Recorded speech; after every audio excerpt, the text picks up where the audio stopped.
Well, I can hear the music. Hi, everybody. Welcome to the podcast That's it. Just the podcast that family of podcasts. And I am Melissa, and I am joined today with our grandmaster, Luke. Hello, Luke. And Abby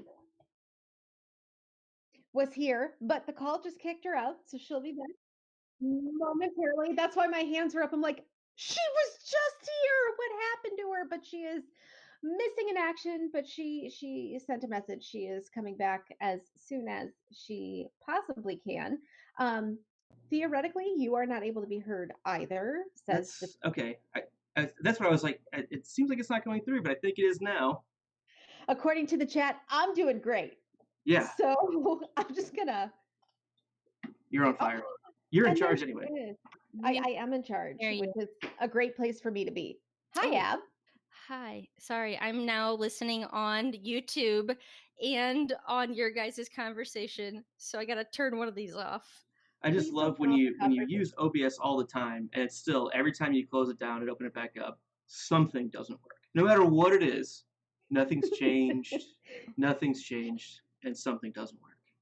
All right, well, do me a favor and save that for later because that'll be an answer to one of our Patreon questions. Yeah. So what All are we right. doing here? So we are here because we have a Patreon account. For those of you who don't know, you can find us at patreon.com/stayimaginary, where you too can join our imaginary legion at a variety of ranks. We have lots of things in store for you there, which we are going to get to at the end of the show. But we hit our first goal of 10 patrons. So we are doing an AMA. We open it up all week long. Our patrons have been sending us questions of a variety of levels of serious to extraordinarily goofy, which is fantastic. And Serious to so, silly. That's our style, right? seriously goofy? Yeah. Sure. I'm picturing Sirius Black dressed up as Goofy from, That's a good. That's a good mashup right there. There's my mashup. All right. So we are going to jump right into some of our questions. We're just gonna I'm gonna ask them. People will answer, and we'll see how it goes. All right, people, are we ready? I am I think so. Okay. buttoned So up and ready to go. the first question comes from a Patreon Legion member, Jason. I'm going to specifically direct this particular question to Abby. She has claimed it from the question rank. So here we go, Abby. Are you ready? Question one. I'm ready. Tell me, what exactly is the function of a rubber duck?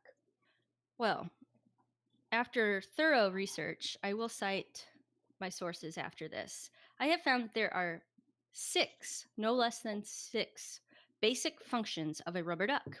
First, and most important, is to make bath time lots of fun. Number 2, when squeezed, they make noise. Number 3, to be a very best friend. Number 4, to be cute. Number 5, to be yellow. And number 6, to be chubby. Cited by Ernie, Jim Henson, Jeff Moss, Rubber Ducky, 1970. All right, that's pretty good there, Ab. Thank I you. think we're done. I That don't was know the if best. it's only going downhill from here. I I promise. know. I had an answer for that question, but absolutely nowhere near as researched or as well spoken. My answer was simply to grow mold. I mean, some rubber ducks, and then I looked into it further. This is the most researched question of the bunch, so I apologize. It really is going I'll downhill go and for me say here. I can almost guarantee it's the only researched question of Yes. the bunch. Yes. Some do tell you if it's okay to put your baby in the bathtub or if it's too hot. Okay, It's like just color changing another for temperature. Yep. One of those things you buy a new mom and they never fucking use. Don't buy that for a wedding or a baby shower present. no. The only You things know you what I buy, buy? seriously, Diapers. diapers. That's it. Just buy Just buy diapers diapers. and gift cards. That's it. Please don't need a send car anything seat. else. And a car seat. You need a car seat. That's why you get gift cards, because then you can put it towards whatever car seat you want, whatever stroller you want that work together. You don't have. Mhm. It's a whole thing. You It's a know, whole thing. all three of Yeah. us know. We drink. We've had babies. We know these things. I've blocked it out.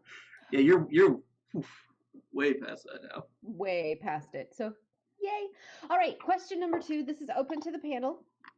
This is I would like to point out Jason was amazing and really answered the call from his legionnaire to like please give the questions, and he It sent seems me like he's like been a million. stewing on these for a while. He just Yeah. snapped through machine gunned like a handful. And There was here's the like thing. 30 seconds prep time, and he was like, bam, bam, bam, He's bam. been keeping a Google Doc for 2 years now, I'm sure.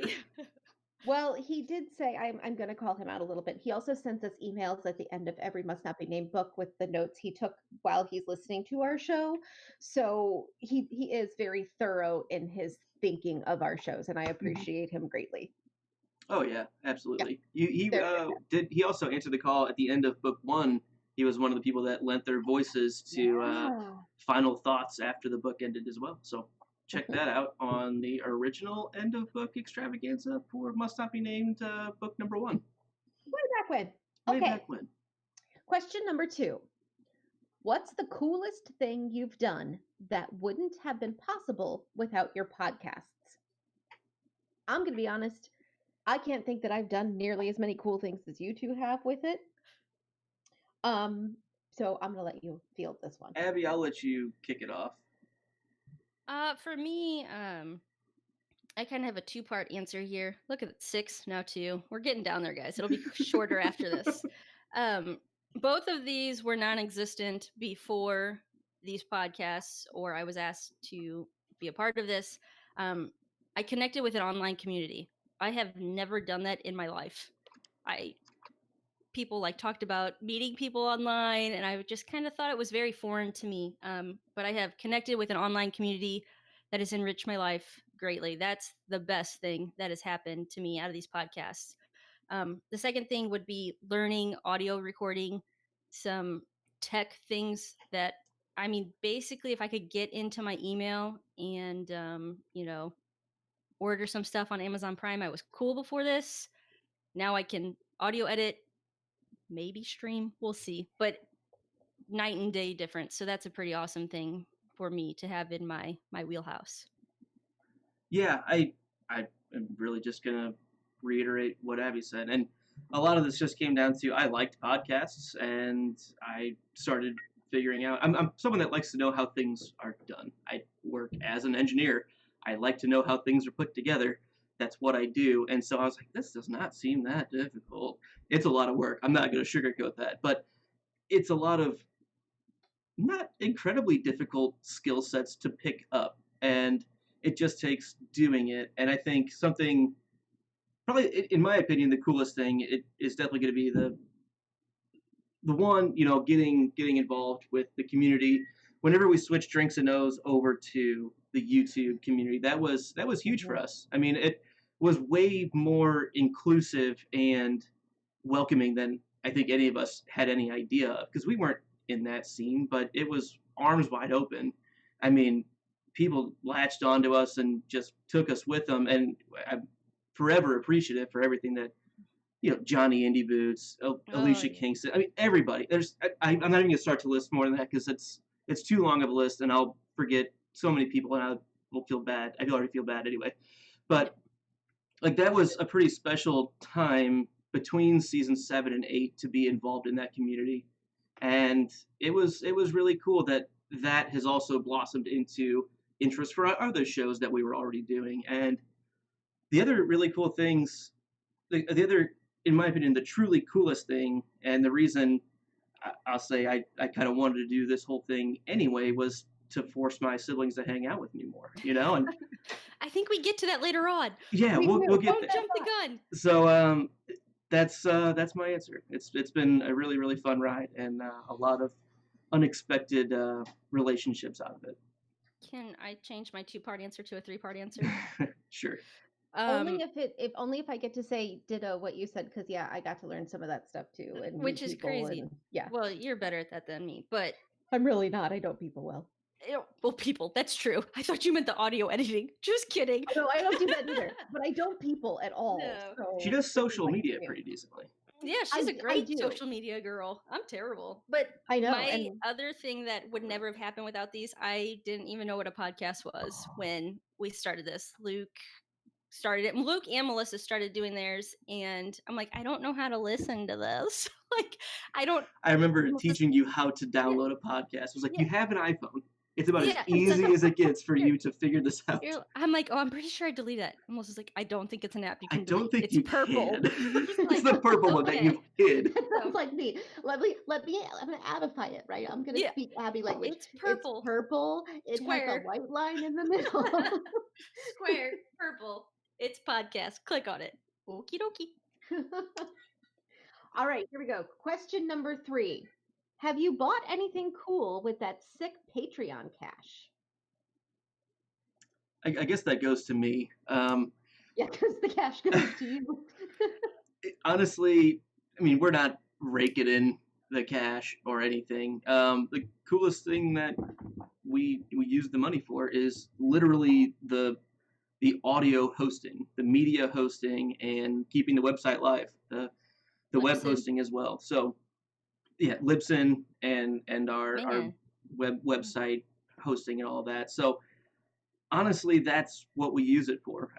No one's pocketing anything. If anything, we're gonna start, collecting it, and I have all the receipts. Hopefully, these ladies trust me well enough to know that we can backtrack if and I figure don't things think out. there is any question or hesitation on backtracking. Like, Yeah, and a lot of it is also Better you there's a than us. lot of equipment and things that Mhm. we've purchased that we've just it's gonna balance out. Like that's somewhat being paid back for audio equipment, computer equipment, things like that. Webcams and things like that. But in the long run, I think we're gonna start. we did use some of it to buy beer. That's true. For drinks and those things, I think some of that went to the beer bank. Yeah, the alcohol fund was massive on that one. Yeah, and Gotta keep now that that's your bank dwindled, full. got to keep that beer bank full. And now that that necessity has dwindled, we're going to be able to start putting it more into something that we'll get into later, but actually delivering on really cool, exciting new things for patrons specifically. So, All right, so I'm going to ask this question, but I'm going to divvy it up creator by creator, if you will. So we'll Mhm. each take one of the people in the question. The question is, if you could ask Rowling, Martin, or King one question each, what would you ask? So we'll each take one creator. I'll let you two choose who you want to ask first. Luke, you can choose. oh, I don't want to choose. If you could ask, This is fine. I'll choose. Ready? yeah, I would say, hey, I need a prop. Oh man, Anita Prop. I She love has her. lists. I love her she first pulled album. Journey. She pulled out props. I just have visitors. I have a lot of props around now. I'm kind of surrounded. Hey, J.K. Rowling, could you sign my book? Boom. Because I don't think you did Wow. anything seriously wrong. So just sign it, please. That'd be great. Which book did you grab? The Illustrated Chamber The or Illustrated, Sorcerers? yeah. Cool. Sorcerer's Stone. Very cool. Melissa, I- you know King a lot. I'm gonna go King, mostly because I want him to make me a character in one of his books. Would you make me a character? Like, here's who I am.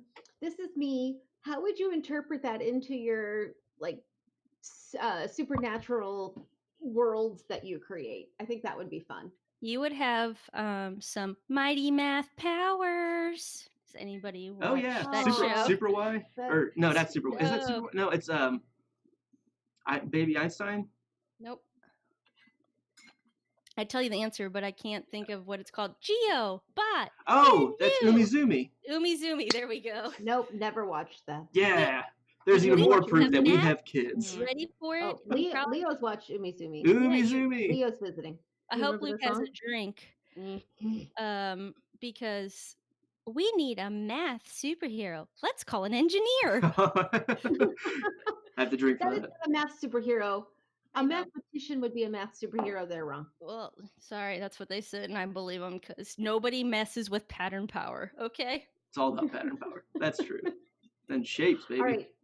All right, Luke, you get Martin. Okay, so what question I would ask Martin? I would, just knowing how he is in the interviews and everything you hear about him, I wouldn't ask him a single thing about A Song of Ice and Fire, Westeros, anything. Mm-mm.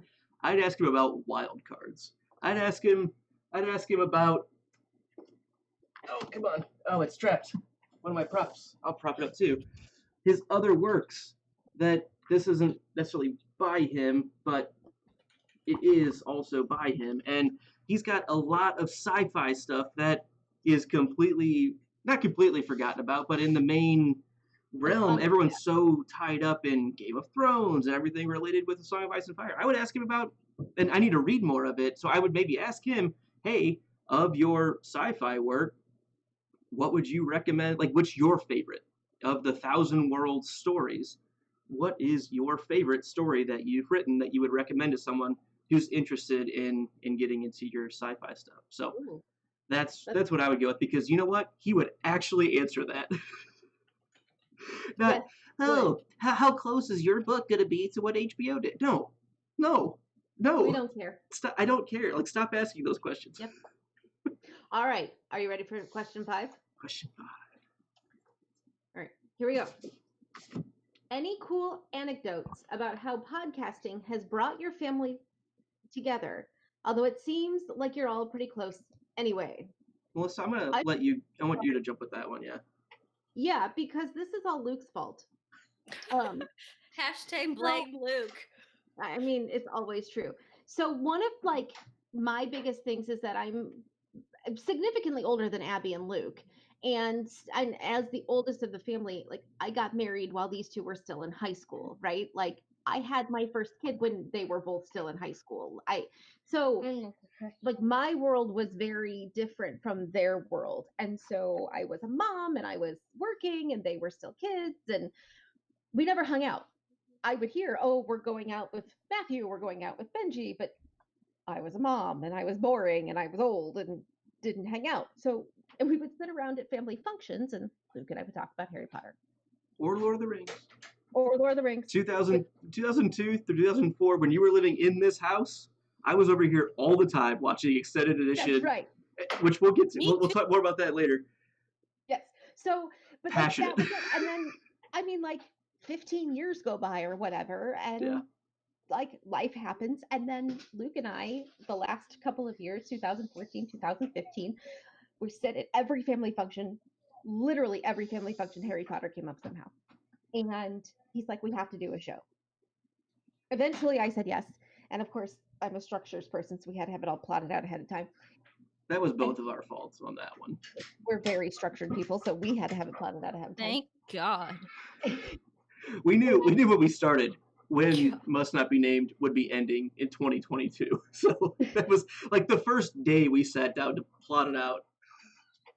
Yeah. So, but the nice part is like, I have a thing now that I do with my family. I didn't have a thing that I did with my family before. I didn't have a reason to like hang out with them. And now we talk all the time, to the point where even if Luke has not contacted mom in a while, she'll contact me. They're like, hey, what's Luke doing? I'm like, oh, he's doing good. It'll be fine. He'll talk to me. Like, yeah, like so I'm easier. hundreds of miles away, and mom will be like, well, I haven't heard from Luke, and I'm like, well, he's good, he has to work late tonight, it's fine. Like, he never texts. We've been Slack chatting all day. Yeah, right. Or I mean, like, hey, have you heard from Abby? Oh yeah, we were messaging about blah blah blah. And then mom rolled her eyes because she doesn't want to hear about the podcast at all. But I'm like, I've talked to her. We're good. She's alive. Right? She's very much alive. Yeah, right. That's all mom wants to know pretty much with me. Yeah, like Abby's alive. Mm-hmm. Luke's at work. Typical. I'm the one she asks. Yep. She's the reliable one. That's because I'm old and structured. And has summers off. Any other cool... I want to add to that that one. Like, cool. Yeah, Abby, go for it. Sorry. I would like to add to this because, like I said, I live far away from them. Right now, I think it's like 700 miles. Before the podcast started, I lived 2,000, 4,000. I don't really know. Cut the world in half, and I lived on the other side of it. So for a long time, not that I'm trying to be like, oh, they left me out, or I felt very disconnected from my family. And this question says you guys are all really close. I am. Luke has been my best friend my entire life.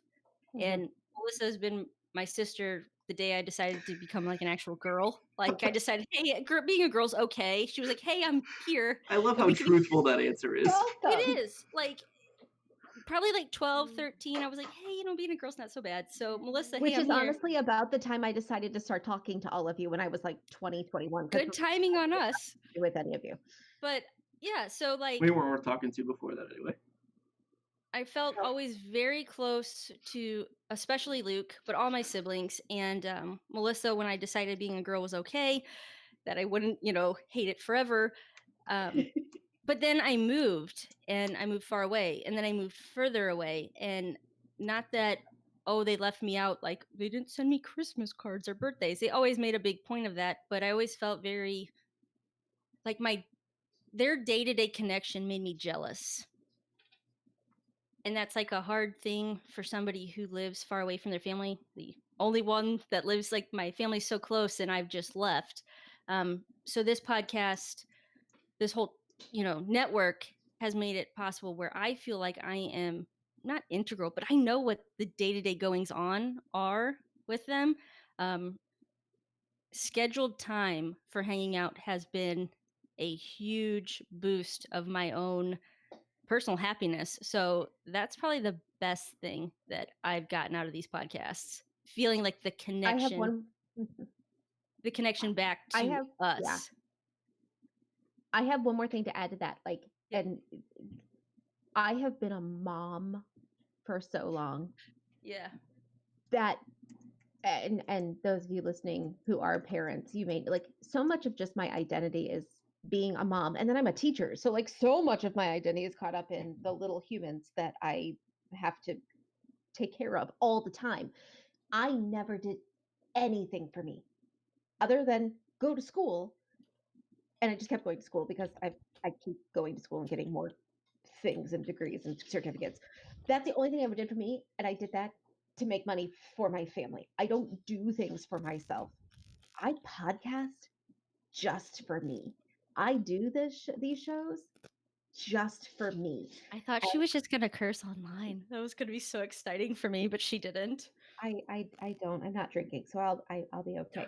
But like, it's so nice to have something that is truly mine and for me, and it took an adjustment in this house. The other people had to like reframe their thinking about me taking time for me, but what I want to do with my time is hang out with my siblings, because then I get to be me and not mom. Does that make sense?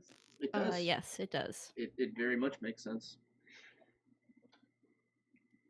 Okay, we're gonna move on. Yeah. That was very like deep and Sorry. absolutely, I'm not crying, you're crying kind of. No, level I guess stuff. I'll add one quick, cool, I guess specific anecdote as the question asks. The ways that brought us together, honestly, like being able to have trips where even though Abby's 700 miles away, like, hey, Ice and FireCon or Con of Thrones are in between us. Like, let's just go and have an typically unplanned trip to this place where we can just hang out and nerd out and be ourselves, honestly, without kids too, which whenever Abby gets to come home, it's still not like anyone's off the clock. But for things like that, like that's been a pretty special time, and there'll be more of those as we go along. And so yeah, I just want to throw that out there as a special shout. All right, we're continuing with Jason's run of questions. This goes a little bit. Jason show. He hit a little bit of a stride with this next string of questions, I think. This is pretty good. Okay, so the first one is, who would win, Harry or Pennywise? Before we answer, Abby, I just want to remind you, Luke has not finished the book yet. He has still not finished it. Okay, so thank you. Keep that in mind as you are answering. I'm so close. So close. Oh, someday it'll be done. Luke, answer first, so that way we aren't. Oh, I mean Harry easily. Yeah. To me, Pennywise is almost 1,000% proven to be a boggart. So done. This is true. I'm gonna agree. I'm going to agree with Luke. I think Harry, because as corny or Abby. cheesy. Hi, Griff. I like Griff's your here. haircut. Thank you. You're very welcome. Leo I the Griffin. think He came that back. Leo. this is really. Do you want to answer the question? Do you guys want to chat? Say hi, Leo. Hi, Leo. Mhm. Well, You know, I there's a lot want of you people guys to listening come to this. my house again. Like, I'm gonna go to the movie theater with you guys. Are you With Leo. with Leo? Oh, That's yeah, okay. yeah. No, that's fine. Yeah. It's a little That's more doable. completely- Yeah. Are you so Griffin and Leo? Are you guys going to do a podcast? Yes. What Yeah, is it which going to be one? about? It's this one. Game of Thrones. Game of Thrones. And what are you gonna? Yeah, What's it gonna be no. called? Who's your favorite character Um, on Game of Thrones? Danny. Who's your Dan. favorite character? Ooh, yeah. Jon Snow. Jon Snow. Jon Oh. Snow. You know nothing, Jon Snow. Don't you know? I don't know anything about him. You don't know anything about him, just that you know him. We're watching on our The projector screen outside right We're now. watching on the projector screen. What are you watching? Yeah, they had a big We're movie. watching Lord of the Rings, but a different kind. Return of the King. Yeah, the animated one. Do you know that June broke our TV upstairs? Oh my goodness. So we now have a projector screen. Ooh. That's exciting Can't break stuff, isn't that. it? Not as easily, Try but it, it's kid. it's doable. I know. All right, you ready to go back to your Legos? Yep. You ready to go Bye, back to your people. movie? Leo, Bye. I got ice cream. Bye bye. Bye bye. Another little bonus for you guys. Here you go. So yeah, that's my answer on who would win, Harry v. Pennywise. Okay, I'll go with it. I'm fine with Harry. I just think good has to trump evil always. Soon. I don't agree with that, but I think skill level wise, Harry beats Pennywise every time. All right, next question. Who would win, Hagrid or Hodor? Now, what are they doing? Are they fighting, or is this like a drinking competition? Because I like both horses in this race. I know. I have to go with Hagrid It's only gotta be because Hagrid. Hodor feels like he's only super effective when being. Is it warged the correct terminology? Skin changed. Skin, yeah, by Bran. So do I know that Bran's there doing this while he's battling Hagrid? No. So in my mind, I have to go with Hagrid. He's got all these animals. I mean, shoot, put on like what is it called? A basil and scroot, blasted in and Blasted scroot, in. And Fruit, good job. and Hodor's gonna be like, Hodor, Hodor. Like, Yeah, I think Hagrid's a pretty safe choice on this one. One, the giant's blood. It's a pretty potent defense. We see that in future books that must not be named as on. And also in book one, he is originally described as being twice as tall as a normal man and 3 times as wide. That's a big dude. That's a big dude. So I think it's a pretty safe choice. I will respectfully disagree with both of you. It depends on what the contest is. I say the contest is on usefulness within the story that they are in. And in my brain, Hodor is 100 times more useful to Bran than Hagrid is to Harry. Say that one more time. Hodor is more useful to Bran. That's what I thought you said. Okay. Why? What did I say? Than Hagrid is to Harry. Then Hagrid is useful to Harry. that's just some Hagrid hate, okay? Book one, you guys, stop it over there. Just stop it. No. I'm not saying that Hagrid isn't a great character and a great friend. But if you look across the entire series, other than dropping some useful information in an unexpected and inappropriate way in book 1, and carrying a dead body in book 7. What else did Hagrid do specifically? Wait, that's not the question though. Who would win, Hagrid or Hodor? And I said it depends on what they're winning. Yeah, I said in terms of usefulness to their character they're supporting, Hodor is more useful. I took it as like we're fisticuffs. I was going with the either drinking or fighting. So I am not disagreeing that that the person you Mm. chose to win your version of the question. I chose to make a different and version. that's fair. I want Here's to only the voice of reason who always agrees with Melissa. He protected Harry leaving Privet Drive. That's from AK. That's like always Team Melissa. So I like and he the took him out of comfort. Privet Drive with the 7 Potters. So he did a lot. But the other thing to think of is Bran had 3 people, four characters with him. That's it. Harry was surrounded by 30 people at all times. Way more useful people. Hagrid wasn't as needed Okay. as Hodor was. I mean, I'm not changing my answer, but No, I I- will concede that you don't have to agree with me. And that's fine. That's fine. It's a good question, though. That's a tough one. I know. Ooh, speaking of tough ones, here's one for you. Are you ready? Mhm. If you could start everything about the company over again, what's one thing you would do different? Why don't you start that one, Melissa? Okay, so this is just me. So I am not on screen, if you will, for Drinks and Nose. I do some background stuff and was helpful in like setting it up and behind the scenes stuff, but I don't do that show, and I wouldn't change that. What I would do is potentially find a way to condense the time frame that each episode took in a more structured way. I don't know how, but that's Structure. like the 4-hour episodes were sometimes rough to listen to afterwards. She's right. But you gotta drink sometimes to know things.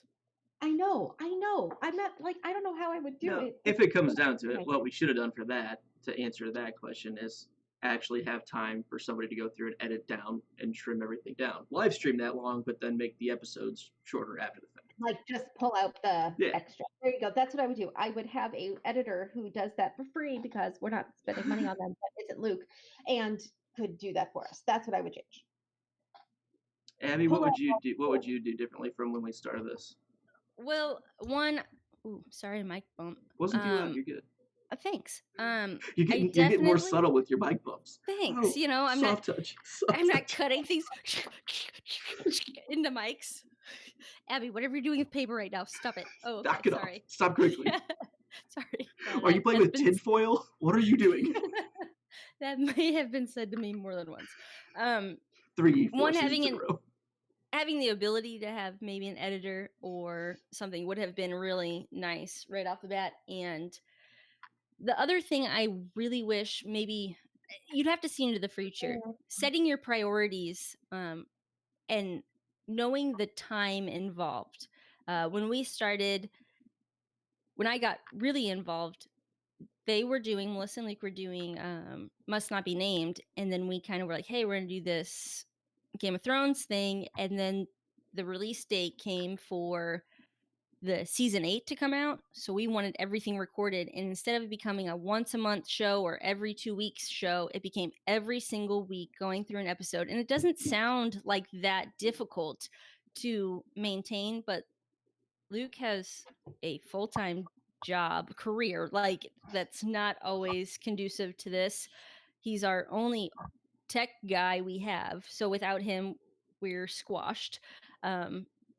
Then they still have to do their weekly Harry Potter recordings. We have to do our weekly Game of Thrones, Must Not Be Named, and wow, Drinks and Nose Things recordings. It just got very, very time consuming. I wish we would have had the foresight to realize just how much effort and time is taken to produce something like this. Throw in their floats down here every other week. Exactly. Like it just became, we really have ideas that we want to share with people, but sometimes the time is just not conducive. So moving forward, or if somebody wanted to start something, I would not caution, but you have to be very prioritize your time and what are your priorities here, because are we losing a little bit of audio editing or finesse at the end versus getting it out? It's been a really good ride for me, so I'm happy with where we're at. But starting off, I think I would have put a higher consideration on time. Yeah, I couldn't agree with that more. As for like the progression of how we did things, I don't know if I mean a lot of times we just did things, and as we found out about, hey, this is a different avenue that we can try it. We tried it. If it worked, we kept with it, and if it didn't, we just if it was too much effort, stopped. And I don't know. I think there's been a lot of things that we've learned. Starting off as truly podcast only, which I think is still the core of the way I think of the company. It's literally in the name of the company. We're producing a podcast, and it's become a little bit more YouTube hangout focused, depending on which show it is. But by nature, I think learning to, like Abby was getting at, understand that you're gonna have to make a choice between overwhelming studio produced quality, or hopefully it's good enough and you don't kill yourself trying to make it sound good, as opposed to just being natural and just go with the punches and not kill yourself after the fact. Right.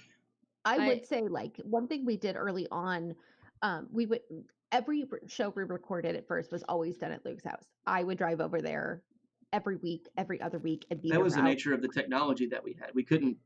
I didn't know about the options that we have now. Right. It's really nice to just be able to walk into my basement. So Yeah. much easier. But like we would edit out, and by we I mean Luke, like every time there was a Griffin interruption or a dog bark or whatever, it must be like, oh, we gotta get that out. We can't have that in there. And yet most of the time the feedback I get from people We is love when the dog barks. we We love when the love. dog barks. Tell us who the kid is you're yelling at in the background, Melissa. What is your face doing when you're making an odd face to the side? And I'm like, oh, I'm yelling at my kids to go to bed. That's what I'm doing. But it's nice to know that people, and I assume you do, so if you don't like it, maybe let me know nicely. Most of the time people like to know that we're real people with real lives, and real adulting that we have to do outside of this, and this is like the fun part. Mm-hmm.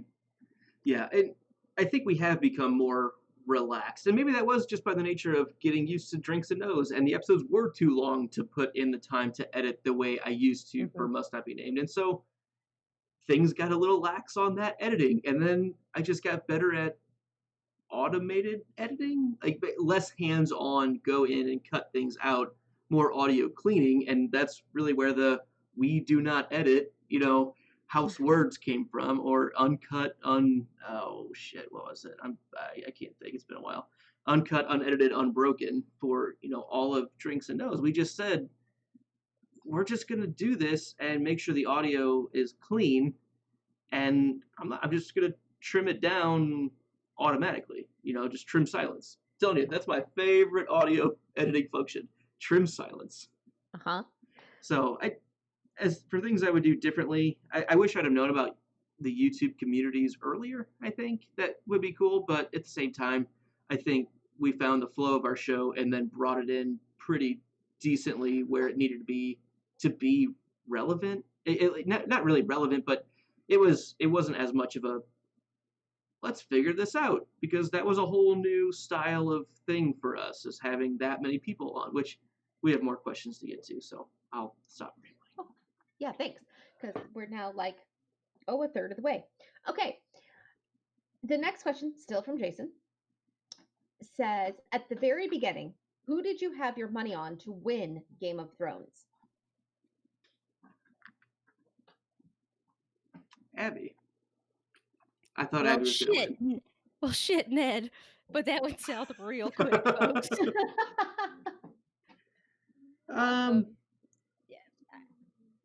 I don't know how to answer that. I really thought Danny and John would end up working together in some fashion. I never thought Sansa would be on the throne. I thought I was out there. I don't want to say I ever thought Bran would have ended up on the throne, but I was also never surprised by that whatsoever because he was fundamentally the most important character the whole time. And I just thought it'd be more of a taking up the Night King thing than gaining the throne, which they really downplayed, I think, in the show. Um, but for who, if I had to put money down on like, hey, this is gonna be who's on the throne, I really thought the throne was just gonna be destroyed and it wasn't gonna be a thing at all. I guess technically, which kind of happened, but I thought it was just gonna be done away with because everything we see in the books is how traumatic and how awful it is to live in a world like that when you're not the high nobility. And I thought that was the overall overarching message to it. So this isn't good for I the normal people. I thought it was going to be John. I I think read John's the a book. really solid answer. I thought Like, it was John. Experience from it is book related. Mhm. So for me, like it was a Danny chapter. I'd be like, oh, okay, I'll read this, but I'd like zoom through to get to Arya, Tyrion, and John, and I just thought it was going to be John. I really, well, okay, I will say this. My favorite prediction I ever made that was so extremely wrong, and that's fine. I like wrong predictions, was that I truly thought that John and Danny, they were going, well, she was going to be pregnant. John ain't fucking pregnant. Sorry. We are not pregnant. She's pregnant. He used But anyway, that's the wrong P in the urination test for the drug that's test. another Apparently, Jon podcast. Snow's pregnant. Yeah. But anyways, so I really thought that she would be pregnant. John would die defending her. And this is later on, obviously not at the beginning. This is after I've watched season 7. I'm like, oh, this is what's going to happen. John would die defending her, and she would die in childbirth because after I was allowed to read some of the books and get a little more into what's actually going on here, besides just the show, I learned that a lot of Targaryens, women in childbirth, had died. So I thought she was going to die in childbirth. The baby would be born. And my hope or like thought was like, wow, how crazy would it be if it was really Missandei raising this baby and kind of like shoot the word I'm looking for, like the queen of, she basically makes all the rules or whatever until the kid comes of age. It's a real thing. Luke will know what I'm talking about. I'm sorry. When somebody is like the acting king, what is that called, or acting queen? It's a thing. I don't know the name of it. I can't remember it. Oh, They're like I can't think of it for Regent. Regent. Yeah, thank you for Regent. Pansy Burns in the chat. Regent. So yeah. thank you. Yes. So I just really thought like, wow, how cool of an ending would that be? Like Danny took down all these, slave lords, and John is no longer like part of the Night's Watch or this like hierarchy of things, and we have a slave from Slaver's Bay here ruling technically the Seven. Or so I really hoped that would happen. Obviously that also didn't happen. My Ned prediction and my Miss Microfinger. Sunday and Microfinger and pretty much everything I ever said was wrong, and that's okay. But More on I that thought later. yeah, more on that later. You'll learn more about him later. Kind of like Ashmere Rivers. But that was one prediction I had made that I thought would be a really cool twist. Obviously, didn't pan out. Okay. Womp. I'm going to move us along. Cool. Here we go. Question 10. Still from Jason. Any cool crossovers you'd like to see? Mm-hmm. I'm not going to give his suggestions in case you had your own. Abby, any cool crossovers? I think that Luna Lovegood and the Blood Raven would be a pretty cool crossover. Dude. Yeah. Or possibly even like Xphilios. Xenophilius. Philius, whatever. Yeah, that guy. That'd be pretty cool. I think Fred and George with Braun would be a pretty fun night. Okay. Melissa actually kind of helped me work through this one, so I can't take full credit for this one. Oh, but please say, because I don't remember what we said. So she said, what about Ramsay? And we're going to move to Outlander here, not one of our more popular shows yet. Ramsay and Black Jack Randall. Almost. That would be insane. I could be down for that. And then my next thought was, well, then what about Frank and Edmure? Because those two are about as just about just as useful as a screen door on a submarine. So, like, waste of space. Those are my.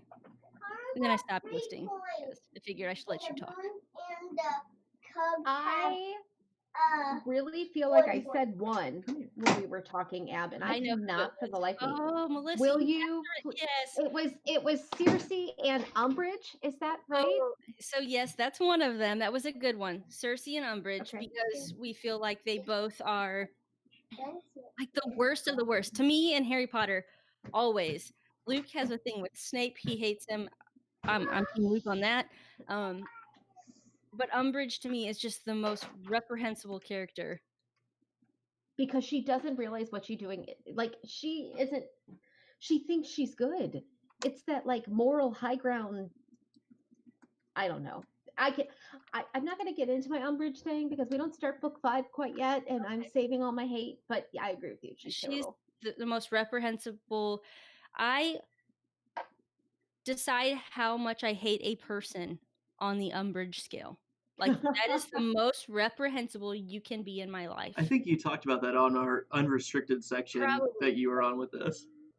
I just, to me, she is the most disgusting human on the face of this planet. So the other one, Melissa, though, is so good. Do you remember it?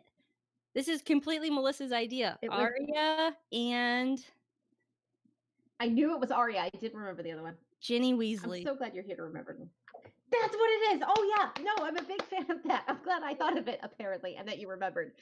I think the two of them are the biggest badasses. I think like Ginny is so underrated, but she's such a tough girl that she's like Arya Stark in that sense. Yeah, I think that's pretty fair. I think Brienne Luke? could get in there too with them. I don't know about any good crossovers of the stories that. I mean, there's a ton. I mean, all of the ones you guys have said have been great, but like you can't just mix them together that easily. Unfortunately, like there's certain. I get too much into the. Oh, how does their skill? Like, what do they offer, and how would that work in either one? Like, you can't throw Ginny Weasley into Westeros. Just the nature of how her magic works is so much better than what anyone in Westeros can do. Like, she's not gonna have a chance to be herself anymore. Like, it just I don't changes know. who she is a I think bit. fundamentally, at the core, though, when you're reading about Ginny and you're reading about Arya, They'd they hang have out. that same They'd hang out, like fire in the belly. or they'd hate each other because they're too similar. They're competitors instead of. But they could probably make it work.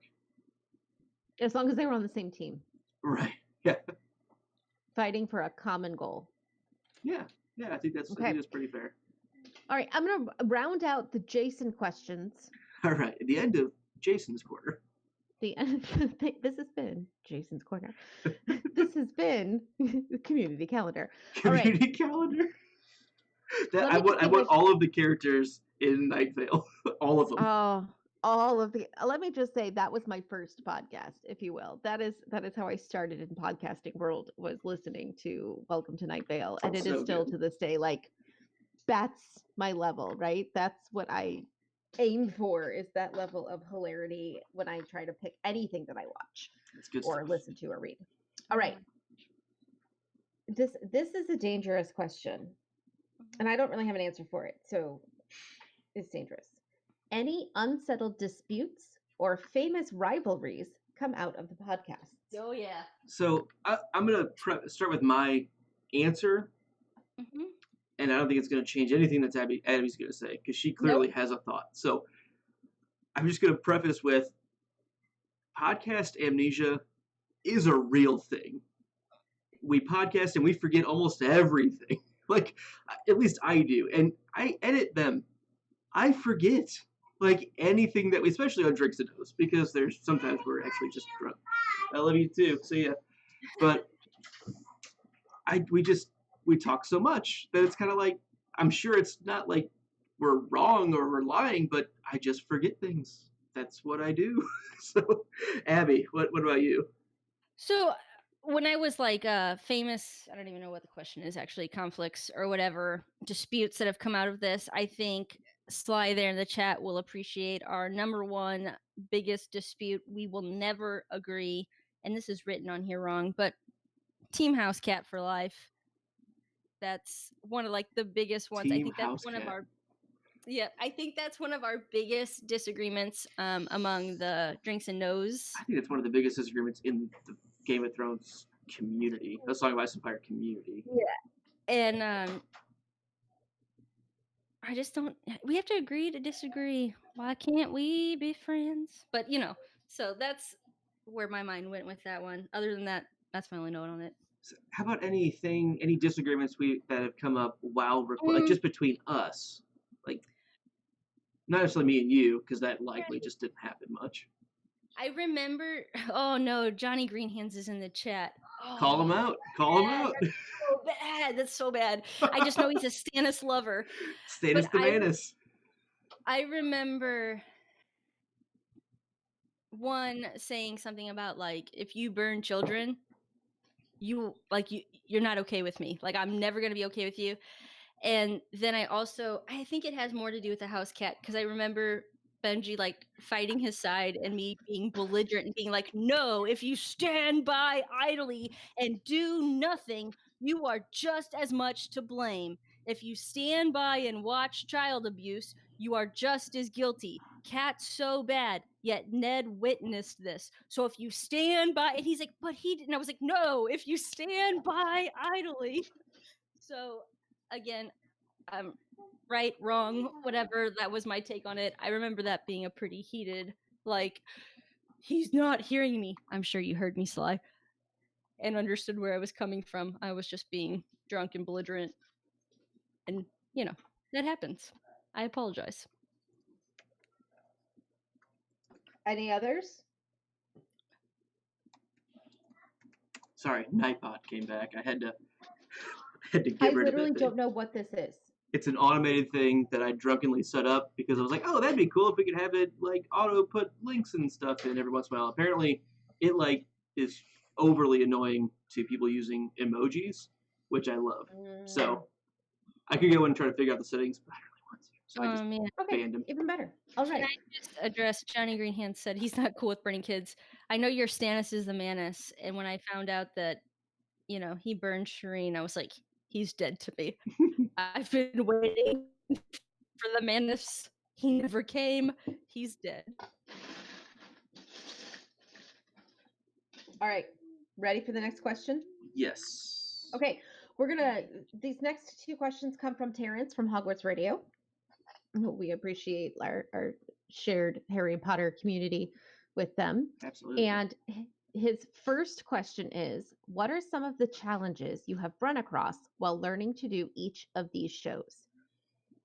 And for me, I think the first thing is keeping them different enough so that like we make sure that it's not just the first show started with Luke and I, right? It's still for the most part just Luke and I, and we brought Abby in to be our Quidditch person just because we thought it would be funny, right?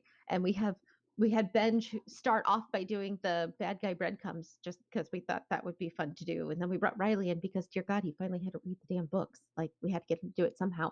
We brought Lorelai in because, man, her teenagerness is like so it is on point. It's getting better and better and better. Oh my, well, it is great for all of you who don't have to live with it. But anyway, it is like, so that's one feeling. And then we started, which I don't even remember which one came next. It was Drinks and Nose, or Drinks and Nose Things was the second show.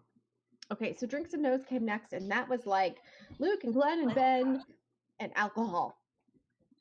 That was the name of the game, right? Like, we're just gonna do this and drink and talk about the show. And you definitely set things up very differently. It was, instead of talking chapter by chapter and taking notes and having, like, you didn't have the 5 questions, and making sure all the formats were very different.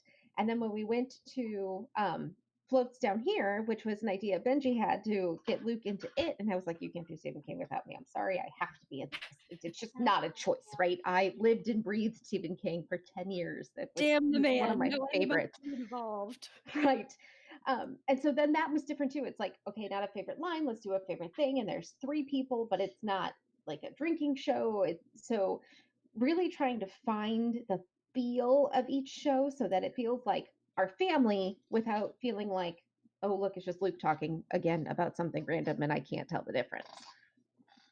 That's my first answer for that. My answer to it is always we have this going on with some other projects that Luke is working on starting. I feel like that is the most difficult thing. Mhm. What's the design? What's your logo? What's your sound? What's your feel? Which you mentioned, Melissa.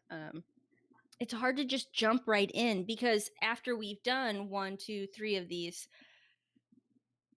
we do want them to sound different, kind of, but a cohesive family of productions. So it just, what I told Luke on a chat the other day, I was like, it's just so open. The possibilities are so broad. Like, how do you narrow in on what you want or decide? I wouldn't say indecisive. If I see something I like, I will grab it and that's what I want and I'm good. But with so many, exponential amount of possibilities, it's hard to say narrow it down. This is what I want. This is the angle we're going with. The starting of it, you have a great idea. And then when you start to try to, okay, well, this is this great idea. We're going to talk about this episode or this chapter. And then you're like, okay, great. You talk about it a little bit and you're like, oh shit, I need music. And oh man, I need some art and I need some, it's just so vast that making all those decisions for me is very overwhelming at times, I will say. Yeah, one thing about creativity and technology is I think a lot of greatness can come from having some certain boundaries, right? So if you have that blank canvas, not everyone can take a truly blank canvas and make a Mona Lisa out of that. But if you have, hey, here are the pieces of the puzzle that you have, you can start assembling them in a way that gets you something close to it. And it's also, you don't want to make Mona Lisa, you want to make your own version of your own thing. And like, I think we found kind of a cohesive core of what our family is because, hey, that's us. This is how we talk when we're at family parties. This is just a more specific version of that where we don't have our significant others or other family members around trying to talk about politics, which no one gives a shit about at all. Man. I'd rather talk about the politics of Westeros. And even then, I'm like, I don't care. Let's talk about magic. So anyway, but like I think what Abby's getting at is it's nice when you have certain limitations that force you to do something a certain way because that's just what you can do, right? And there's almost a beauty into, okay, well, they took that one tool and were able to utilize it in a way that other people didn't, even though they had the exact same set of, palettes or, colors or anything. And I think there's a lot of cool things you can come up with on that. A specific thing that we had to overcome, I want to say, starting Drinks and Those Things. It wasn't the design of the show. To me, that was pretty easy. Melissa and I had gotten pretty good at setting up. I like Excel. I like workbooks. I've set up multiple different shows unrelated to our shows. I love them. Other shows that I'm not even on. I've set up workbooks for them to work with after they've worked with us, and they were like, it's just so easy. I'm like, I know. Everything I do in my profession, I do in Google, and so, accounts, all stuff. The design of that, the naming of that, the artwork, which we can't monetize, which is fine. Like, that was all pretty easy. Glenn was like, well, if it has to fit the podcast, that name, why not Drinks and Those Things? So that was easy. Really, we didn't name either of the first two of our shows. Alex, one of our patrons, named the podcast that must not be named originally. And I was like, that's pretty long, but it's pretty cool. So we went with that. But literally going from a single show to, I'm just going to say multiple shows, podcast-wise, is not the easiest thing to do. I had to do a lot of really, really quick restructuring of how we set everything up That was a long, long weekend, along with developing the logo and all the stuff that we talked about. That was easy, but it still took time. But literally learning how to restructure the way our website and our RSS feed would set up, because if you have an RSS feed, but I wanted all the shows to be specific and individual, I didn't want to have just a single feed with all of the shows that we ever come up with on the same thing, which maybe there's benefits to that. Maybe we could have done that differently, but I wanted each show to be its own thing and that whole thing. But starting Drinks and Nose as a second show was a challenge to figure out, and I was tired for weeks, along with the obligatory drinking that went involved. And I'll tell you, it is a chore. It's not easy to drink all the time. If it was easy, everyone would do it. But so that was probably one of the biggest obstacles that we had to go. And after that, additional shows not that difficult. Like that's once you have two, it's stack them up. It's like kids. I was just gonna say that. First one's really hard. The second one throws everything off. You add 3, you add 4, you add 7, 15. That's what. Oh my gosh, how can you have so many kids? Honestly, going from 0 to 1 was the biggest adjustment, and then to 2 was a little bit. Not really, but you know, you just add Adding in more. a third. Boom, boom, boom. No worries. I will say, one other challenge: summaries. Yeah, you guys have always. Summaries. Okay. I can't. We would do a summary every single chapter for Harry Potter, and Luke and I did all of them for the first 2 books. And we would do summaries every 3rd chapter for it. And I wanted to shoot myself in the head. I feel like writing that most people feel about math. Like I get panic attacks when I have to write. I'm not even joking about that. That's why I'm a math teacher. She's great at not editing. What's the word? Like when you Wordsmithing? Proofreading. drafting. Yeah. Yeah, proofreading. Oh, no. She's so good at it. I can come up with ideas, but the physical act of having to write, It's whether the it's same typing idea or of the writing. blank canvas as opposed to manipulating Yeah. something that's Mhm. there, Mhm. right? So the summaries were horrendous for me. If you notice, they don't exist anymore in Well, the Floats for- Down Here show Yeah. at all. And we have very graciously found a new version of the summaries for Must Not Be Named, which has been very helpful. Has If been Thank you you for let Benji for doing me that. jump in here, so Benji has taken them over for you. Whew. Lift a little bit of that off you. He also here in the It was chat the says, most time consuming part of getting ready Oh for my an God. episode. There's no absolutely. Well, I can agree with you only because you're like, hey, let's do a Quidditch correspondence. And I'm like, cool, this is like 5 pages of a book. Great. I'm trying to write it down into like a minute, maybe 2 minutes. And here I am an hour and a half later, like condense. It's not that difficult, but it's time consuming. But I did want to mention, Benji said the biggest challenge for him was getting back into floats after you guys took your hiatus. Which they don't know about because we were so We never far missed- ahead recorded. Yeah, Yeah, it was a recording Uh, hiatus. So what you guys didn't realize is February of 2018, our mom got really, really, really, really, really sick. Like super sick. Like Abby and- came home for 3 months. Within 24 hours of her getting put in the hospital, really sick. And we had don't come home. She has 107 fever. I'll be on the next flight, folks.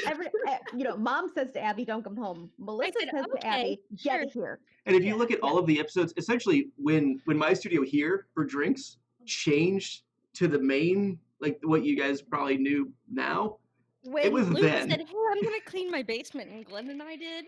Yep. what? Ah. So anyway, we had been almost 6 months ahead on Floats Down Here. Like we had them backlogged, already recorded.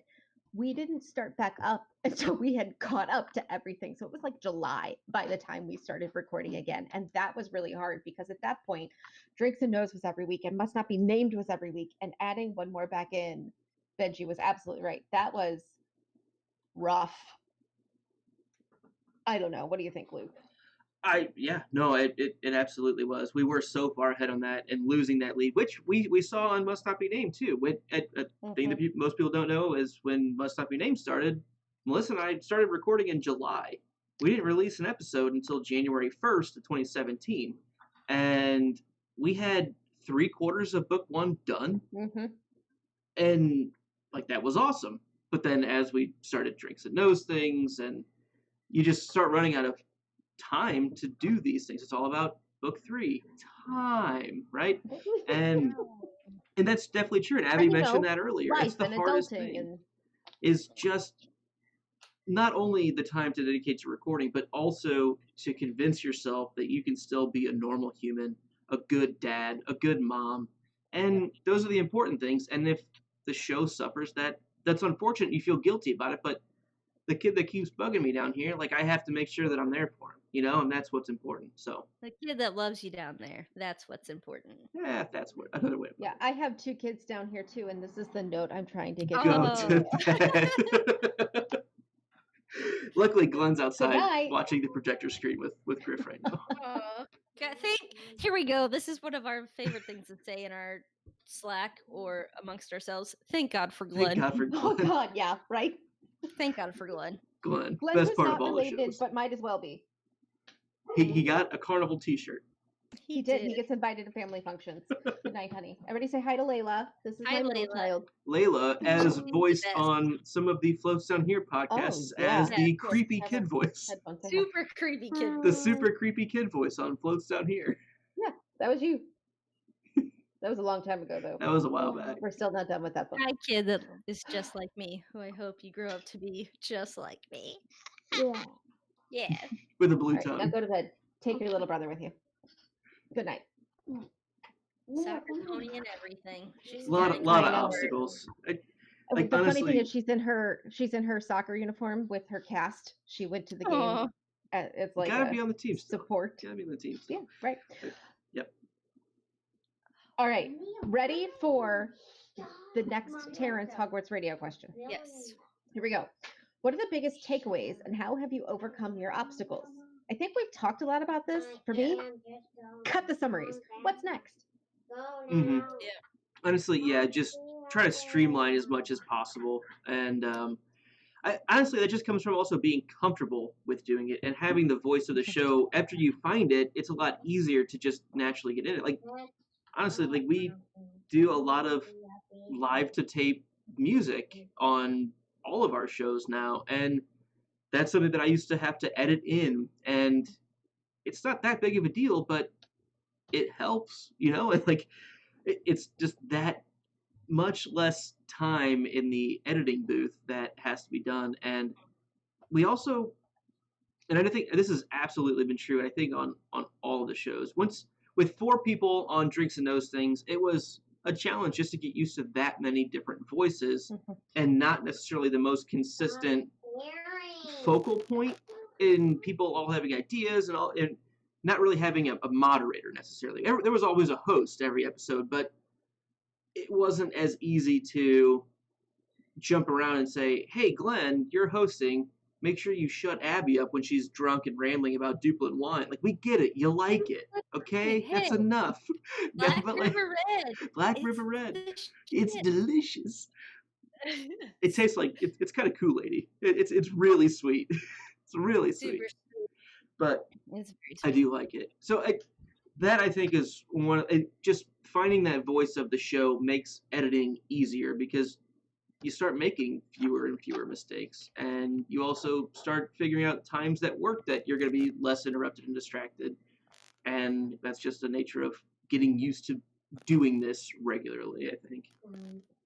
I also think it's interesting because when it's us, whether it's 3 of us or us and Benji with Glenn, we just talk. That's how it works. But I've noticed, like, if we have a guest or like my girls and I want to start a new show, and like Lorelai's done some shows, but Layla has not, and they're so not used to the give and take of the conversation and how do we pace this, and even on Must Not Be Named, we did all of book 3. The summaries were outsourced by various friends and And supporters, which thank was you to everyone who fantastic. participated. Oh in my that. god, they were amazing, But right? what did you ask for? You asked for what? A 3 to 1 minute? 2-minute summary. We asked for a 1 to 3 2 to minutes. 5 minute We Oh, said that's on right. that But Benji they got were the 1 long. minute for book 4. Benji got the Mhm. 1 minute That's right. requirement.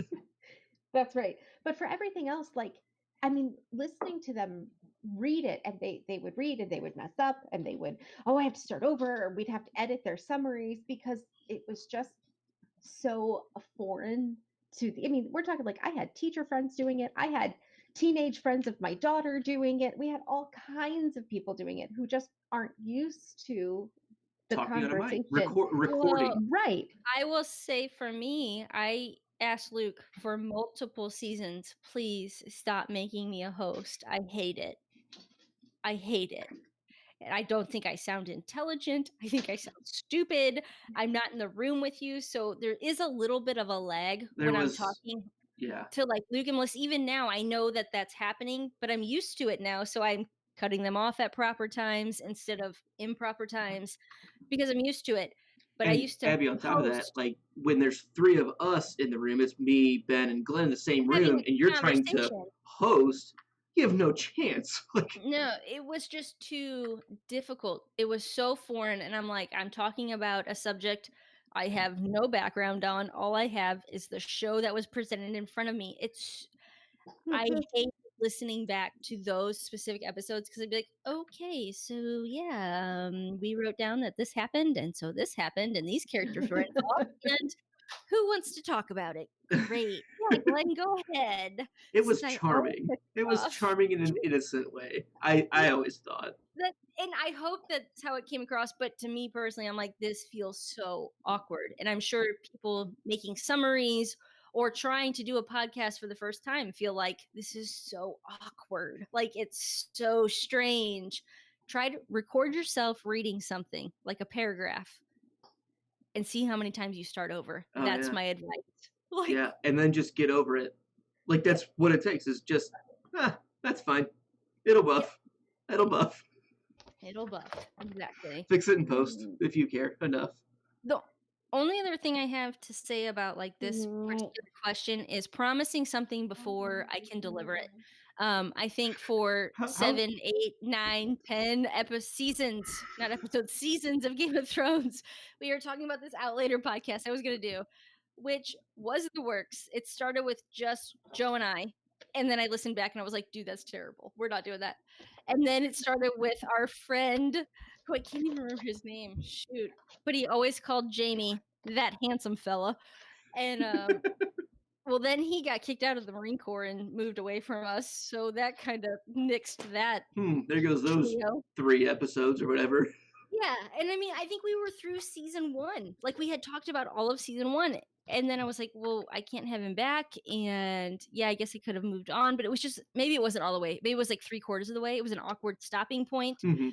And so finally, we get like somebody who is a decent human, Bailey. So now we are moving on with that. But You're I welcome. felt, I know, thank God for her. She's kind of a thank God for Glenn. She's a thank God for Bailey. The voice of reason on that show. Moving forward, promising something before I could deliver it. Like we had this great idea, and the same thing of I was just learning how to audio edit, all these new things. I'm trying to be a host, and that one came easier to me. It was just a lot of new, and we pushed it out earlier than maybe not because I thought I had it and I didn't. So Mhm. promising Well, then before I there's also delivered literally a was hurricane and literally broken legs and surgeries and almost And my- dying and like and my mother the- almost died. and Yeah. Joe's So there- And your surgeries. Like husband almost it's- died. it's been Yeah, a crazy year, people. Yeah, In it Abby's really world, has. it's been nuts. It has, but like that still gets me kind of like, oh shoot, if I listen back, like we still haven't done that. I'm still working on that, and it is coming. But making sure maybe you are pre-recording like you guys did with it to have that oh shit moment where it doesn't affect your outputting schedule. All right. Here's our next question. This comes from Steph from work, which is funny that it's written that way. This is literally our our longest lasting podcast fan. She was like the original, the first fan. I'm The sure first there's fan. Stephanie, and I'm sure there's a Steph out there, but Steph from work, she That's who this is. Yep. That's Yep, she's been in Um, since before book 1 released for Must Not Be Named. I worked with her, and I knew she was a big Harry Potter fan, so it was like the first exterior of our family person Mhm. that knew about any of this, and she's been with us, and she's a patron, so much love to Steph. Yep. Okay. So here's her question. Listening to your podcast, I noticed all sorts of there must be some backstory here moments in your sibling conversations. Did you grow up in a literary house where everyone sat around the dinner table or the living room and had spirited discussions about books and movies and pop culture? I'm going to let Abby start. Okay, and then I want to jump in after And that. I have some things to say too, but I feel like, so when we first saw this question, Abby's initial reaction was perfect. I said, all right, folks, get out your dialogue books. It's time for a family dialogue. Which that's about as inside baseball as it gets. Can I draw pictures, please? I feel like I'm having an asthma attack. Can I go outside like I do at church? I do, please. There's incense. It's bad. Oh. Where's Joan Willie? I need to sit in her office. Oh man, that's good stuff. Yeah. Oh Yeah, man. basically our parents would every once in a while come up with like this question they want us to all write about, and then we would all have to read our right. It What was is the acronym? How does horrendous. it make you feel? HDWMCK. You ever seen that when you kind of not really looked at the dialogue Uh-huh. books because you get Because our parents do this every night. Every night they every write like a single question, and have since Luke was like 2. I'm texting mom right now to get the number, what number they're on tonight. Yeah, Continue. it's a little disgusting and adorable, and 28 like I years love of them it. for it. Every night. But like I said, writing gives me panic attacks. This might be why.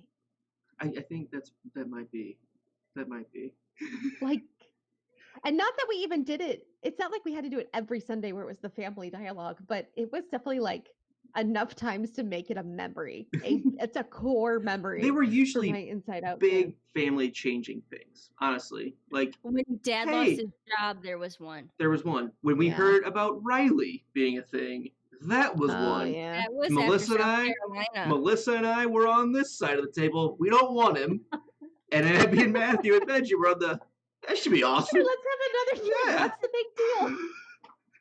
Anyway, So to to, answer the question, to color this question, I think an age breakdown difference between the Yeah. 6 of us, I think, kind of matters a bit. So 2 parents, 6 kids. Melissa's top dog. Same I'm old. 2 parents. Same 2 parents. And then Matthew, 3 years later, right? Mhm. Ben, 2 Two and a years half. later. 2.5, Yeah. and then 2 years later, give or take, for Benji. Then 5 years? No, it's not quite that long. It's- it just seems It's that 5 because- school years, Yep. but it's 4 calendar it? years. He's Benji, you're 84. 84, And I'm Yeah. 87. 87. So yeah, I mean 3.5 probably. Well, the very last day. Yeah. 87. And then I'm a year and a half after Abby, and then Riley Hold on, is cut you off. 10,263 dialogue. Wow. Holy crap. Wow. They missed one ever.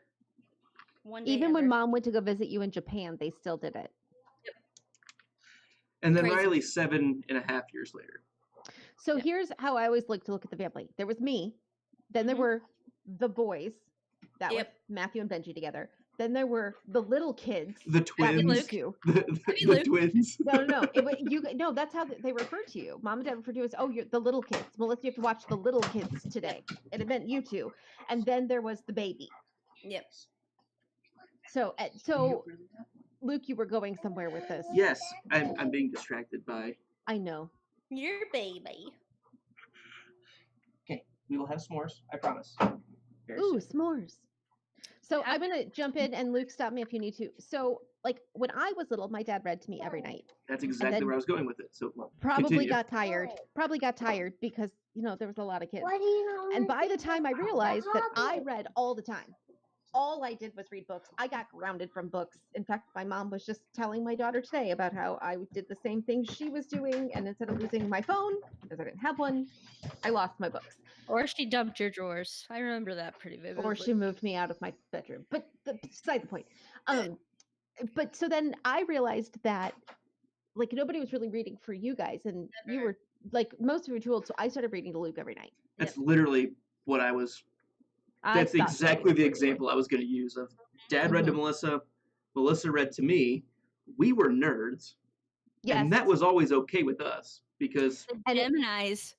that's a That's whole right. other. That's a whole other thing.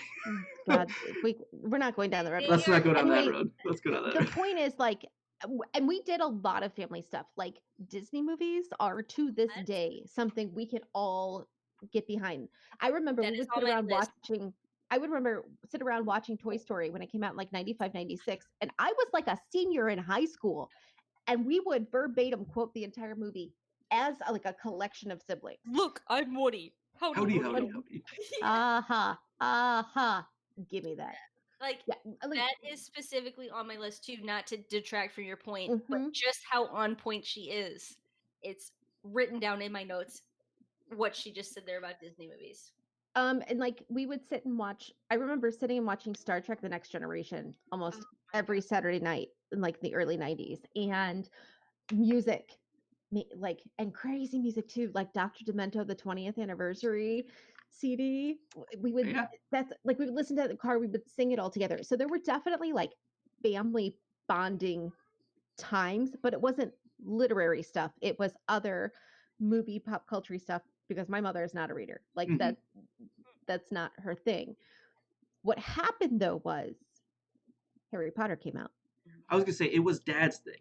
Dad was always a reader and Dad was a always reader. had an undertone of fantasy, and he loves old Western movies too. So like we know a bit And about Star that. Trek and And Star Star Wars. He's very much like the shows that we end up doing. Mhm. Honestly, I blame a lot of Mhm. our literary inspiration on what Dad was interested in. He likes sci-fi. He Mhm. likes political intrigue to a point. He likes magic The Civil and War. Tolkien. Like it colors a lot of what I think we became interested in. Yeah. So, but then not Lord of the Rings, then Harry Potter started coming out and everybody read it. Mhm. I remember like to this day, I will be forever grateful for J.K. Rowling for publishing these books because she got my siblings to read. Had never read before. Matthew had never finished a book. He was proud, Abby never finished a book. Benji didn't read. All of them read these books. It was amazing to me that something could be that good to get these many people who are very much not book nerds and very different in the things that they enjoy, like kind of doing. Yes, we're siblings and we have a lot of similarities, but different interests. Everybody liked this. So that's why Harry Potter's always had this huge near and dear place to my heart Mhm. because for me, it's not about this giant fandom. For me, it's about what it did for my family. Yeah, it's more of a local, close at home fandom. Like truly, Mhm. it's the community Mhm. that we've been able to live in ourselves. We didn't really go. We didn't, and that's someone made a comment. TGP made a comment earlier of, "Oh, Luke has no friends." And I said, with siblings like these, I've never really needed them, and I mean No. that. Yeah. Like I do have a lot of friends. I don't need them. I don't. I never did. I could lose all my friends for the most part, and know that I have these 6, 7 people to come home to, and it's just the way we grew up. We've all been incredibly lucky. That's not the point of this right now. So, Right. Anything else for this question? Because the but I next also love my question friends. ties. So if you are my friend, don't hate me. I don't really have many friends, so you can hate me. I don't really care. I think that you guys covered it very well. Harry Potter, literally, my notes are so similar to yours that it's kind of scary. Harry Potter is the first book I ever remember discussing amongst family. Like maybe failing tests in school, I discussed some books. I don't really know, but this is the first book I ever read. Great. I do remember Disney movies, watching those, specifically Toy Story, which is Mhm. weird that she pointed that out. Like I remember watching it on the daybed downstairs with each other. That's how like vivid that memory is. And I said, but as far as like were we this literary family? No. Like that wasn't I think Melissa was very much that person you were describing. Um and Luke somewhat, but in my eyes, he was always my sports guy with me. And Matthew, I did a bit of a crossover. you did a huge crossover, But at the time, I mean, we are talking third, fourth, fifth, sixth, going through grade school. I don't necessarily know if you thought of yourself as a scholar or a reader. You were definitely a baseball kid, and I was definitely a soccer girl. And you always had like the potential in you to be that kid. But Harry Potter is the first thing that ever connected.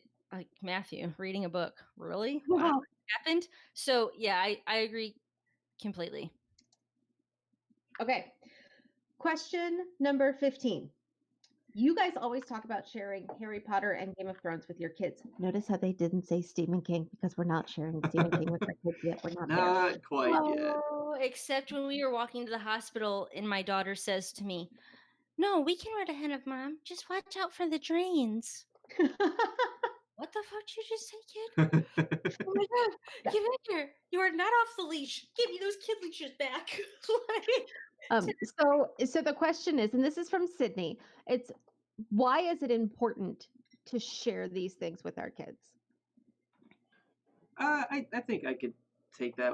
Again, I think it's more of a Harry Potter thing at this point. I mean, we're broaching into the Game of Thrones world for the kids. Melissa's kids are getting more into it. They're kind of an older branch of cousins, I should say. So it makes a little bit more sense. But like Harry Potter, I do think there is a correlation between how decent of a human people are and whether or not they read Harry Potter.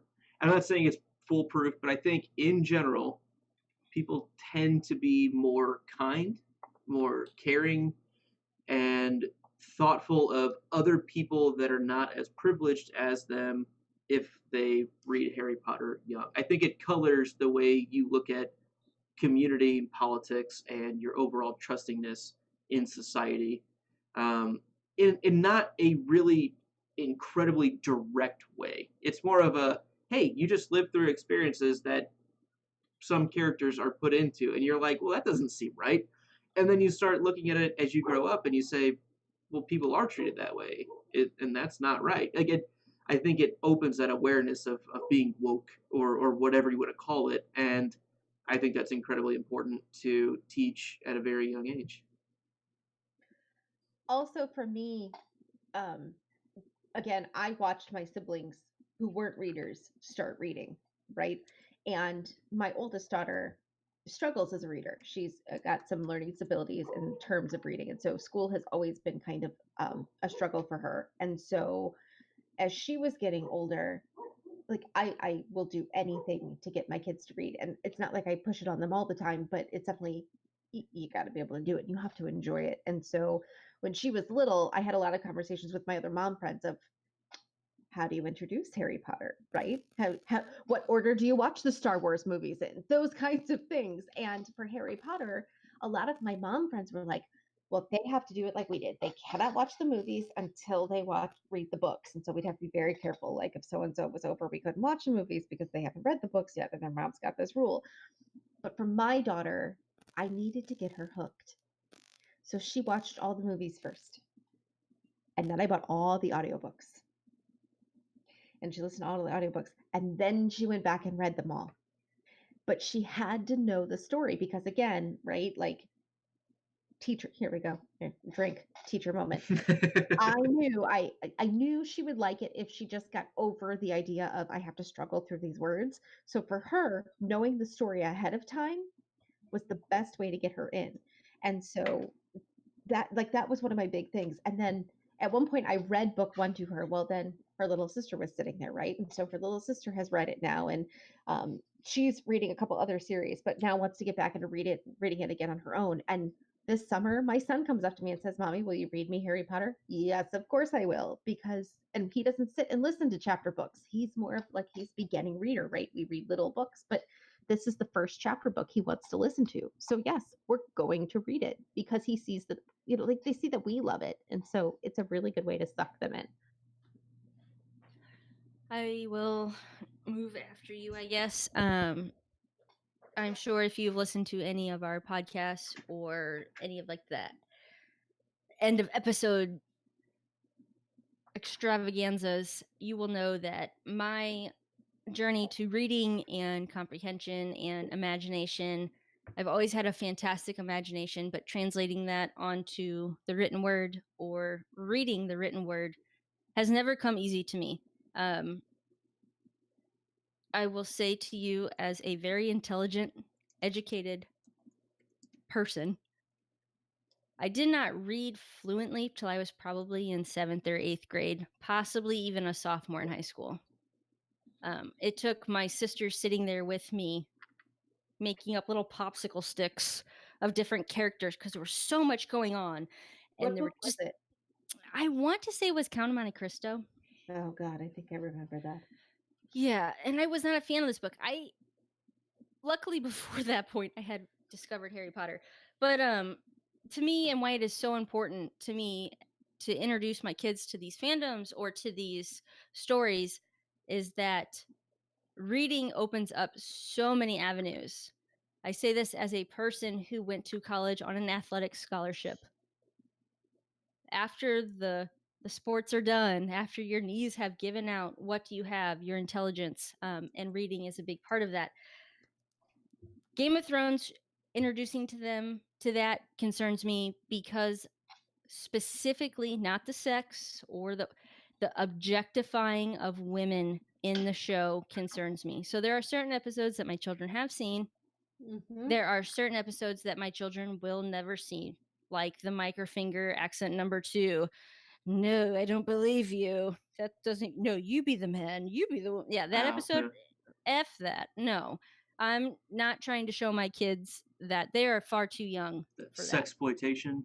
Like Yeah, no, that's. my kids have not. My kids won't. do that, I not me. I don't think Yeah, so the either. episodes that the kids have been introduced to are like Heart Home. Or Basically anything with the Night King.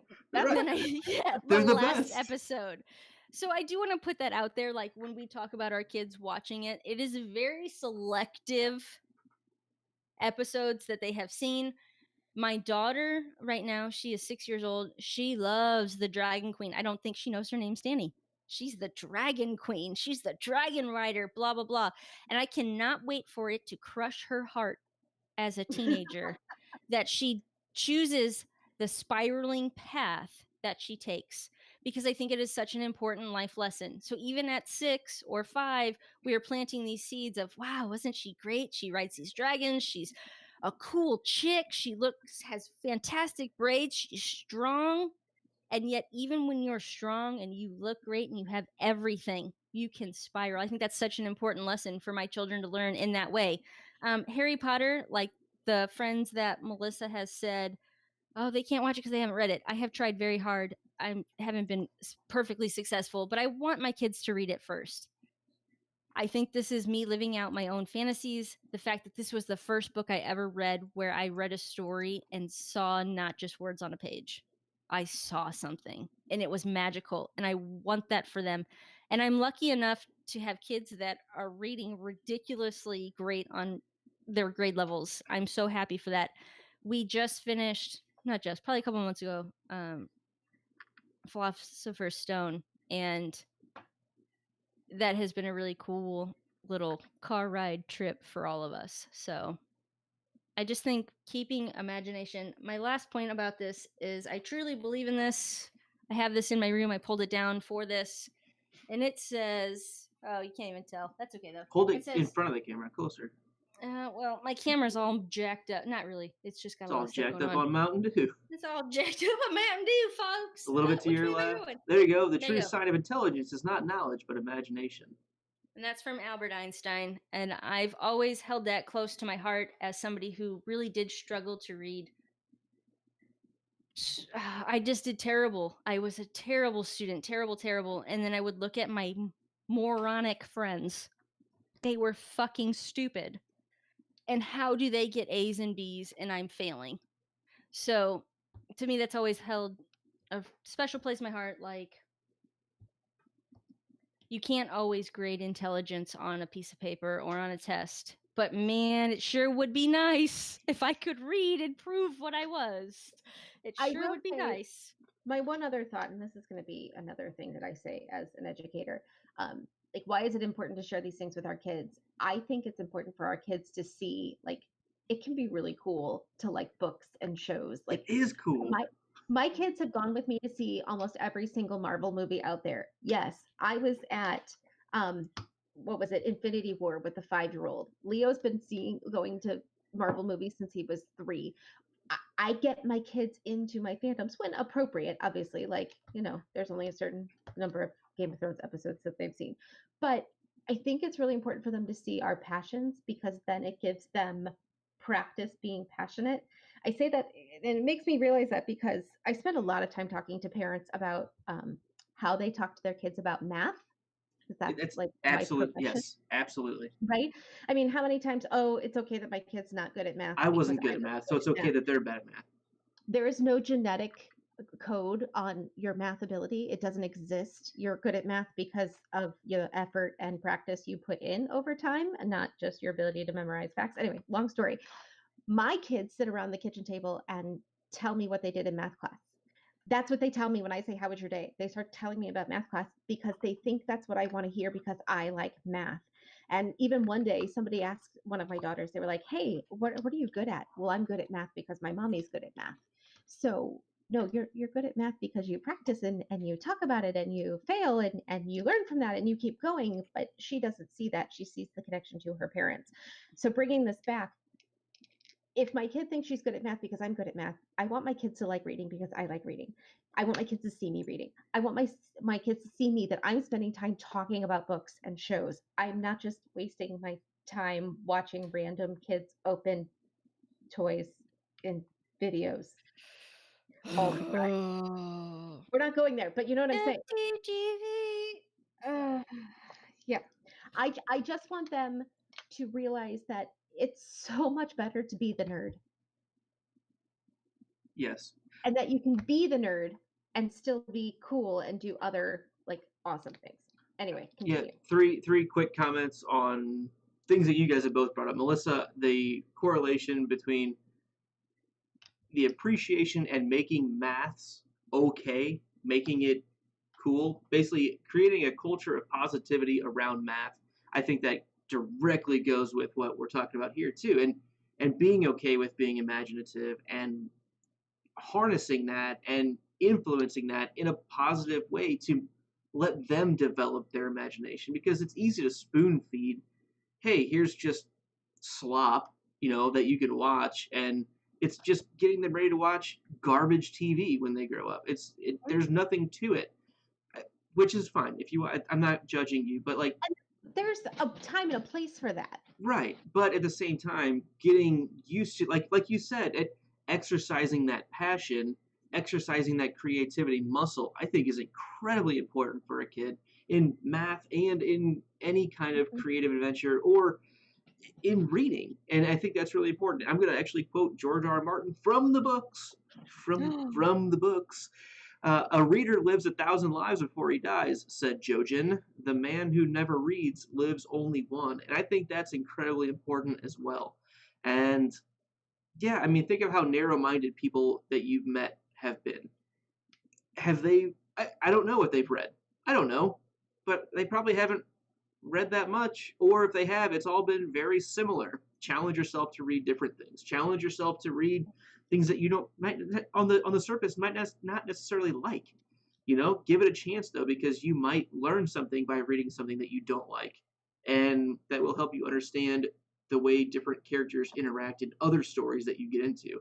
If someone thinks this way, either the author or a character in a book that you disagree with, at least you're not frustrated by why a character does something similar in a different book. But anyway, my final thought is on something that Abby brought up of her daughter loving the Dragon Queen. It's very much of that initial exposure to a story, say a Disney princess, right? And that's fine. That's fine. Love the majesty of it. Love the extravagance of it. That's totally fine.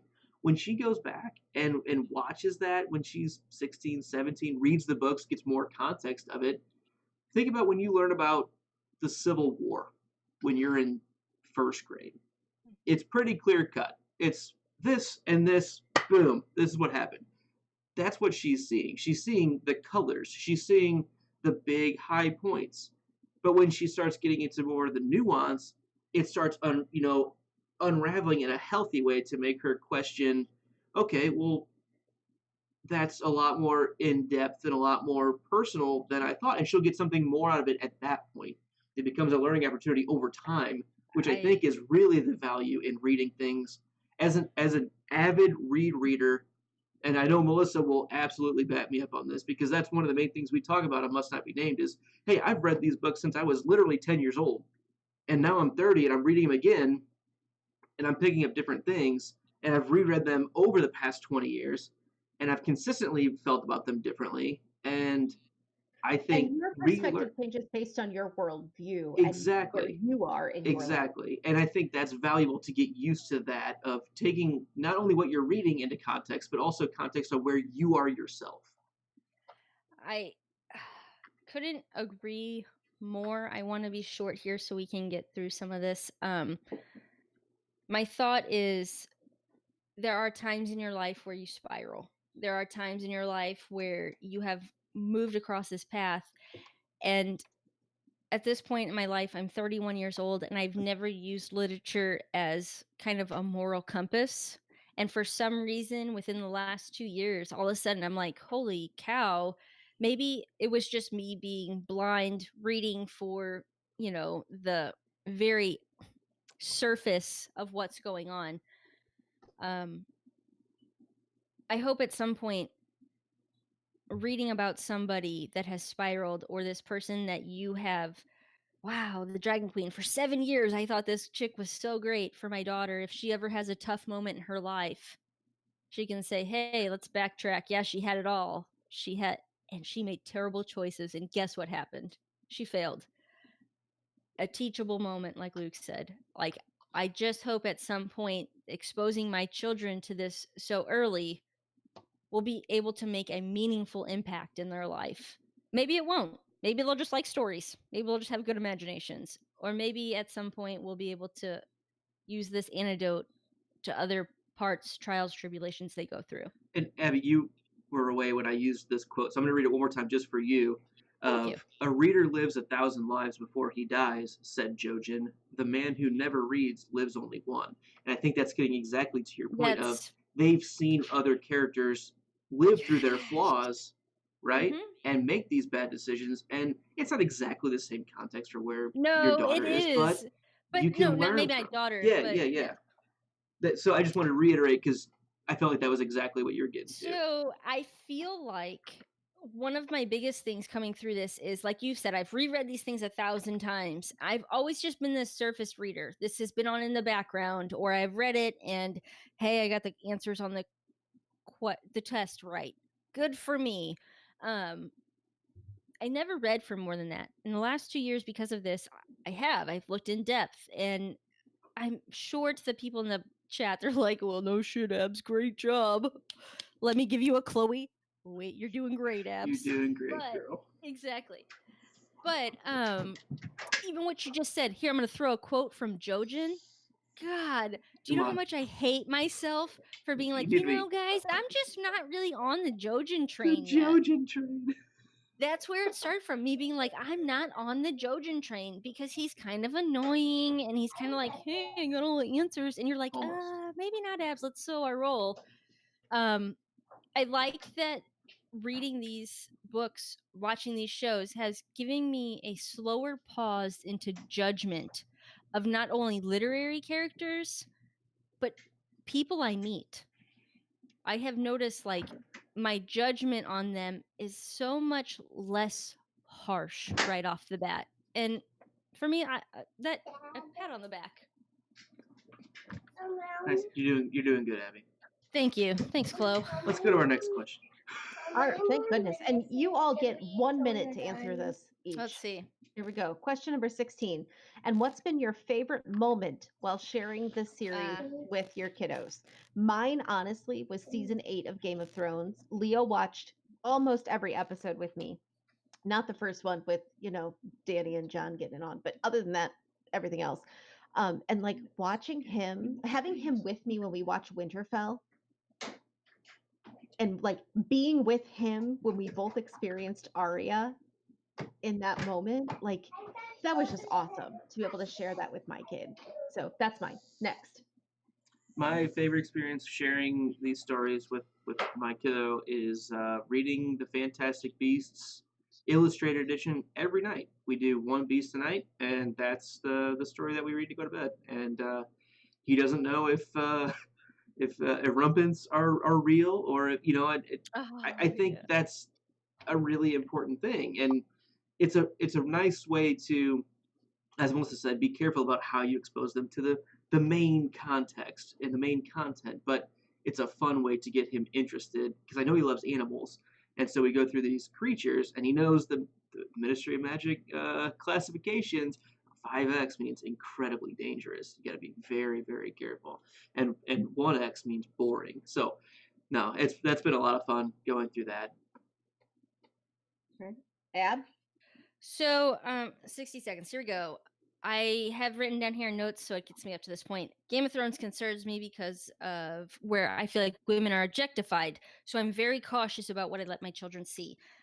Outlander, again, I'm cautious because there are a few episodes in there where it's just beyond their scope. I don't want them worried about that or things that I'm just not ready to explain to them yet. However, have they seen sex in that show? Yeah, they've seen a lot of sex in that show, and they've probably seen it. It's fine. Harry Potter, however, is off fucking limits in my house. Don't turn it on.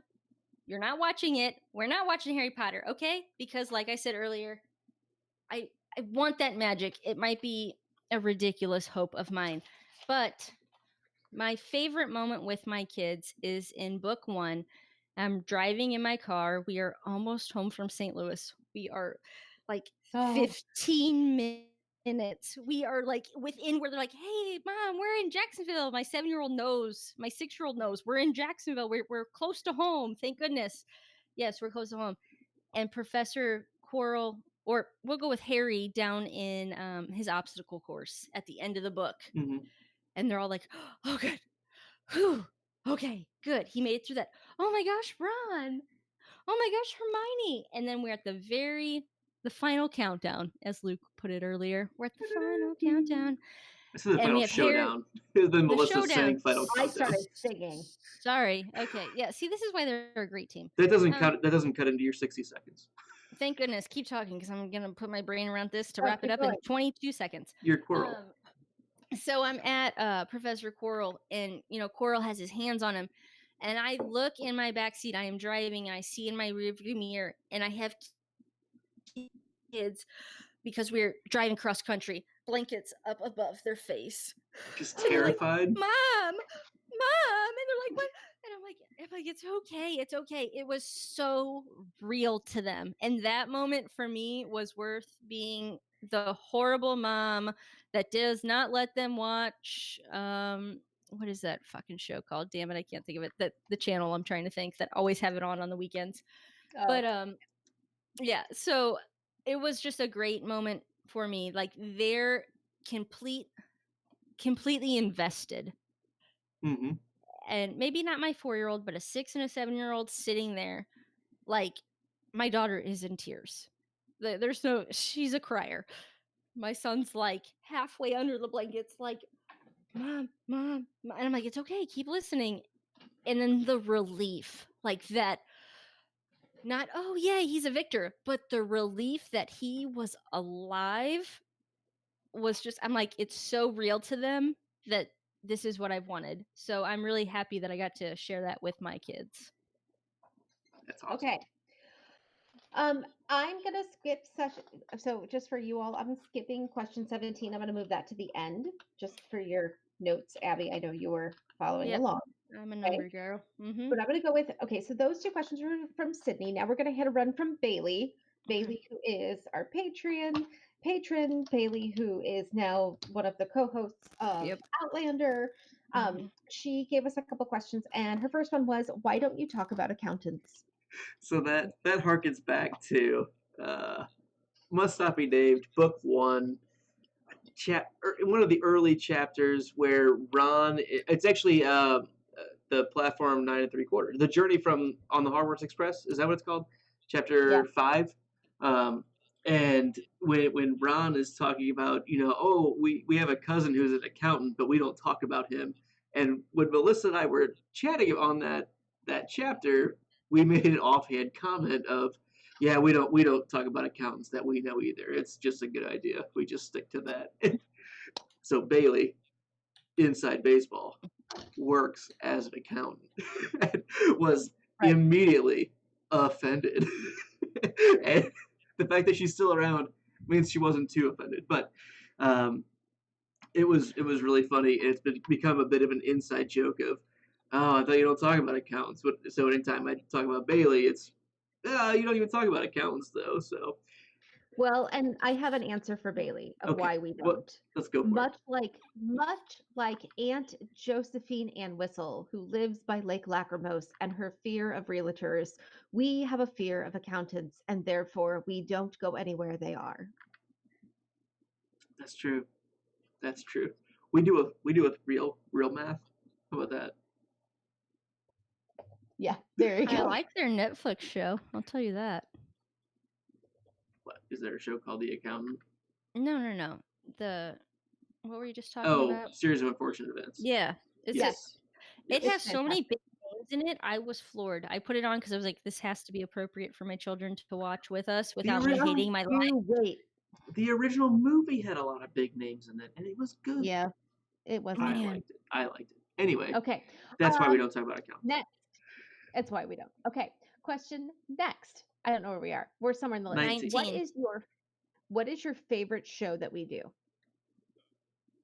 I don't know. I don't know if I have a favorite. They're all so different. Like Melissa talked about earlier, we tried to make them different, and they feel different. So it doesn't feel like, oh, insert script, because we don't script anything. We do not script.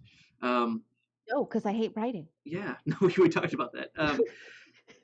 I don't know. I love talking about Harry Potter because that's what got me even more passionate about what we do. Like that was the starter for me, I guess. And I don't know, Abby, what do you think? I wrote Drinks and Those Things only for the chat. It blows my mind that there are people out there that I now know. Like, I'm You've hugged trying them. so hard not to like be so new or so like, oh, she's so new and She's so precious. precious. Yeah, like I don't want to be that chick. Like I want to seem hard and tough, and I know what's going on. No, I have never talked to people online that I'm like, oh, hey, AK, good point. I know you in real life, and you live like 100 miles away from me, and we're BFFs. Like that has never. Yes, sweet summer child, Phil H. Like I feel like I know all these people. I do know them. When I would like see my kids, I'll call it murder mystery.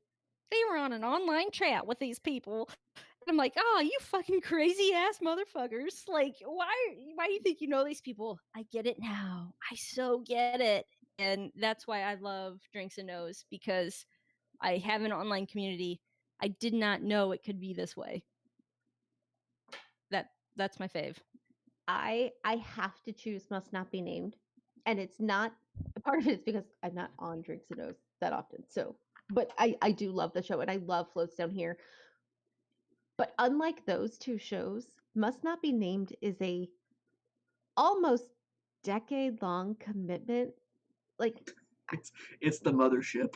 so as opposed to like Floats Down Here, which was like it's like going steady with a guy, and then like Drinks and Nose, that's I don't even know what that is. That's like college. But Must Not Be Named is like being married, right? It is a long-term commitment. You have to make the decision every day to stay in that relationship, and you have to decide to enjoy it. Because otherwise you get bogged down in all the nitty-gritty of all the things that can drive you nuts. So I have to choose Must Not Be Named because that's the one that I have made the long-term commitment with, if you will.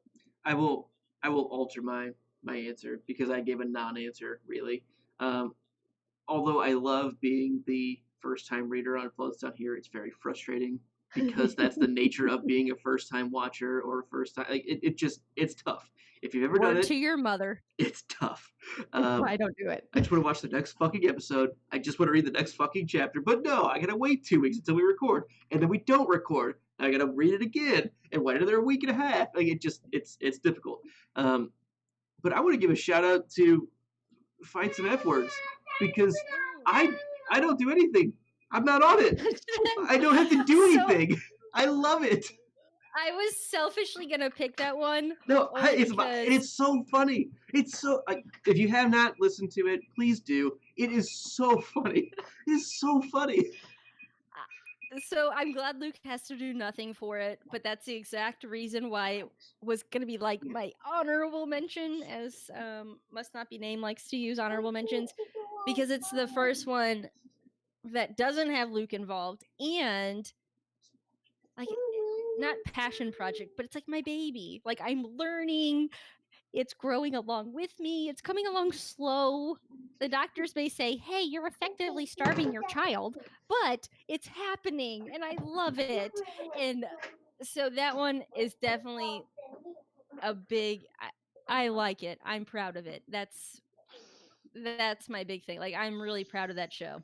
So All right, question 20. You. Was anyone reluctant to start podcasting? Who was the most difficult to convince? Siblings? not me. No. Matthew, Beer Hog, Yeah. or Glenn. Glenn. Yeah. But I other than that, no. had reservations. It took you a long time to That's talk me into yeah. it You initially. were the biggest get. You were the hook, line, and sinker that it took to make the whole Is thing it- go. I don't know if any of this would have happened if I hadn't said yes. But I'm in. But it definitely like because of what I talked about earlier with I'm a mom and I give all of my time to my family and the idea of taking time away from my family just for myself to do this that often was very overwhelming to me. But yeah, no, Beer Hog is probably the best answer. No, honestly, you are the biggest answer because I would love to do it just a chat at some point, not right now, about the first sit down that Melissa and I did to set up the idea of doing a You brought podcast. McDonald's to my house. I did. It was after work. And I was like, okay, this is literally going to be 267 chapters. Like, I'm not exaggerating. I plotted it out because I was like, I have to make sure that if we're going to get into this, we're not going to fizzle out after 2 books. If we're going to be in it, we're going to fucking do it.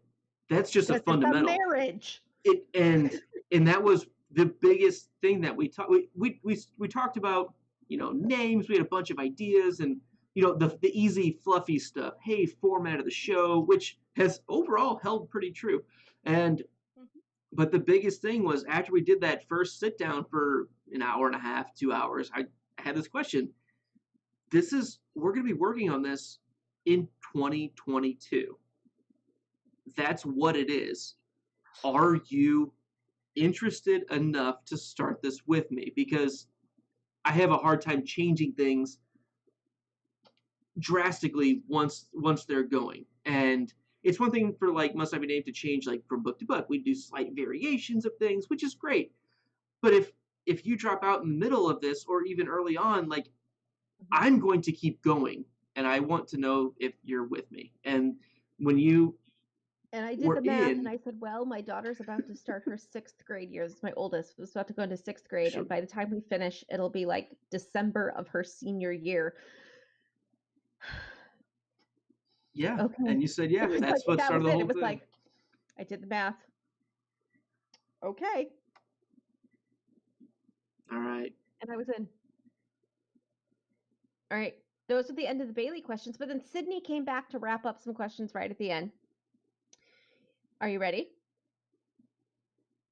Yes. Yes. No? Okay. We lost Abby. She'll be back in a minute. What is your favorite book series or show series that you haven't done a podcast on that you would like to do? Okay, Melissa. 3, 2, 1. Lord of the Rings. and anything Tolkien. Yeah. Yes. So when I said that Must Not Be Named is a marriage and it's a long-term commitment, that's because as soon as it's over, we're jumping right into Lord of the Rings. So That was like instantly that's the other one we want to do. Yeah. but there's no way we can do them at the No. same time. None. I can't handle that. I want to do a series of unfortunate events. Yes. I am dying to do that. That was supposed to be show 2, guys. We even have a first episode recorded. Just one? Might have been 2. Might have been 2. think We we have had a 2. first couple. What? But then Drinks and Nose came up, so like that got put on the back burner, and now my girls want to do it, and so we're really, really, really hoping that my Where's 2 girls and I Leo? can do the podcast that ventures fearful discussions. Where's Leo? Ooh, I like it. Yeah. I like it. So that's what I would like to do. I also really want to do a Percy Jackson show. Yes. I'm I a have someone who huge has fan an of answer Percy as well. Griffin, what podcast do you want to do? I want to do a Paw Patrol on a world. What's it called? The podcast that It's on a world. that's on a roll. Is this about Mighty Pups or Ultimate Rescue or just all encompassing of All of them. all Paw Patrol? All Paw All of Patrol them. Okay, cool. If you were a Paw Even Patrol Mighty Pups. character, and Mighty Pups. the Mighty Pups, I like the Mighty Pups because they're on their way. If you were a Paw Patrol character, who would you be? Rocky. I love Rocky. Don't lose I it. love Reuse it. Don't He's pick your probably nose my either. favorite. I'm not It's thinking okay. my You have to have nose. booger time before we go live. Bye bye. I'm gonna Ask your dad. drop this. I'm gonna drop this. Okay, goodbye. I'm gonna drop this. All right, good idea. Other series that we haven't podcasted on that are cool. Other TV shows like Black Sails, Black Mirror. There's a lot of good TV shows. I've thought about Is that- Stranger Things before the next one comes out, but I just don't think I could pull it off. This is the question of what else are we watching or What's your favorite series that we haven't podcasted on? oh, I have We like did a 3, 2, 1 5,000. Lord of the Rings, and that was the easy Yeah. answer for us. I'm a huge fan of Big Little Lies. Some of the HBO Oh. stuff, Big Little Lies is so good. And the second The book season was is not amazing. what? The book was amazing. So the second season is based off like the writer wrote the general, I think, like idea, script, outline, but it's not a second book because it was so good. I'm a huge fan again of HBO's Sharp Objects. That was a little bit crazy balls, and Chernobyl, which again I don't necessarily know if that's like in our wheelhouse of the imaginary because that is a very real event. Mhm. But when I just saw the question about like series that I'm into, There's only- a lot. There's a lot of them. oh, so good. The only thing that I thought like I could really do a podcast on and be like definitely in depth and know my shit would be Ninjago. So, you know, Ninjago and Minecraft. Lloyd. No, it's Lloyd, Dad. No, Lloyd. I named you LL. All right, let's wrap this biscuit up. All right. So 3 more questions.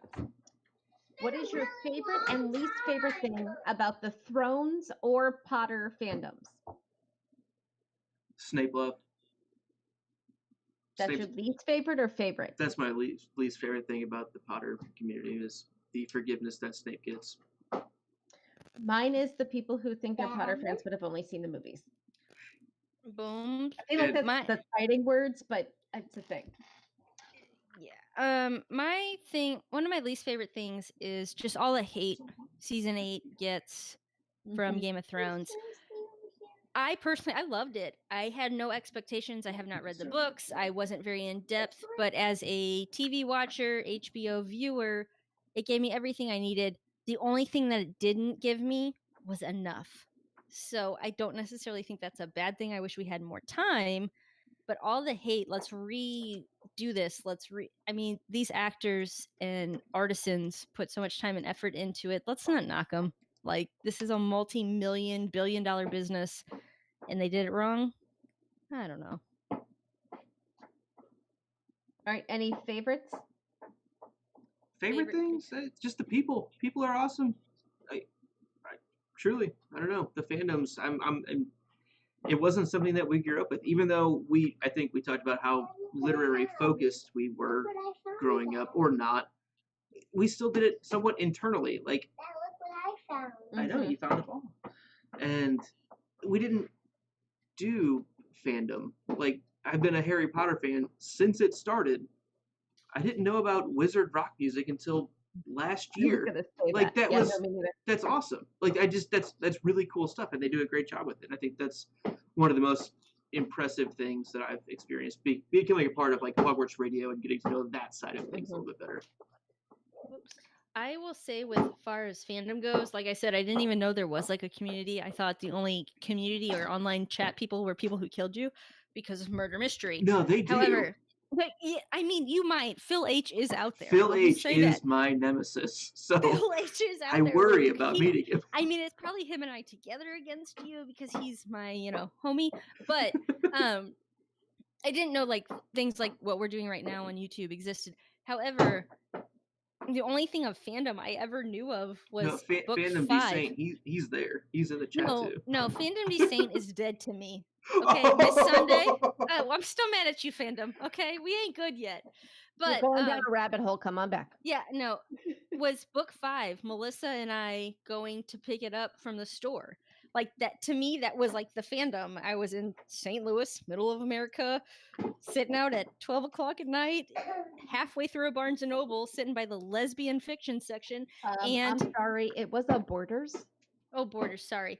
Yeah, you're But right. it was the lesbian fiction section. I'm not kidding, because Oh, I'm pretty yeah. sure her friend took a picture. Was like, "Oh, look at where Abby's sitting," because I was very young. But like that to me was the fandom. Like some people who would dress up as, characters at the movie premiere.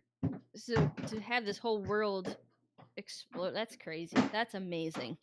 In Harry Potter, in Game of Thrones, Stephen King, just these platforms that people who are enthusiasts can sit there and chat and delve deeper into the minds of these incredible geniuses is really awesome to me. It's brand new, so I'm sorry. It's like blossomed my mind. Mind blown. All right, so I'm going to go with our last official question before I get into our announcements, which I've been working on all week and I'm so excited for. The last question is, will George ever finish the series? Yes. Because I I'm think an yes. optimist. Absolutely. I don't know when it's Because that more. you're, It I will. think it's already finished. No, that's not true. I don't think it's finished either, but like he'll get it done because he plans to get it done. It'll get done. Yeah, I'm not worried. I mean, look at all the books that have come out by Tolkien since he died. Yeah, all that writing. Oh my gosh, so much writing.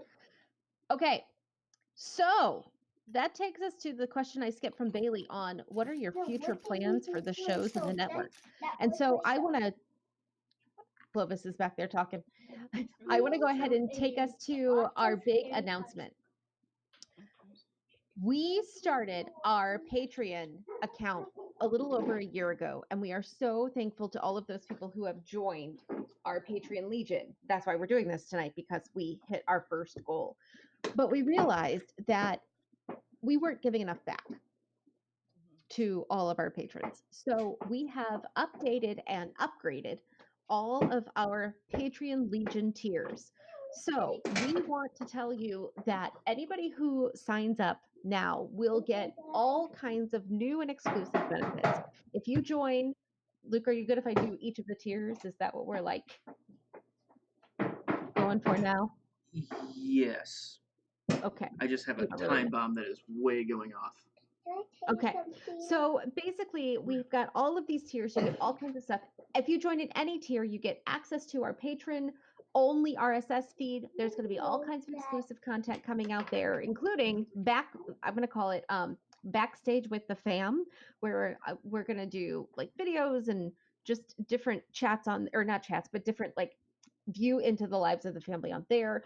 I'm also getting ready to publish past show notes. So those of you who are like obsessed with our Google Sheets, I am downloading those as PDFs, and I will be uploading those once a week, at least once a week, for you to have access to all of the notes that we took as we were doing each show.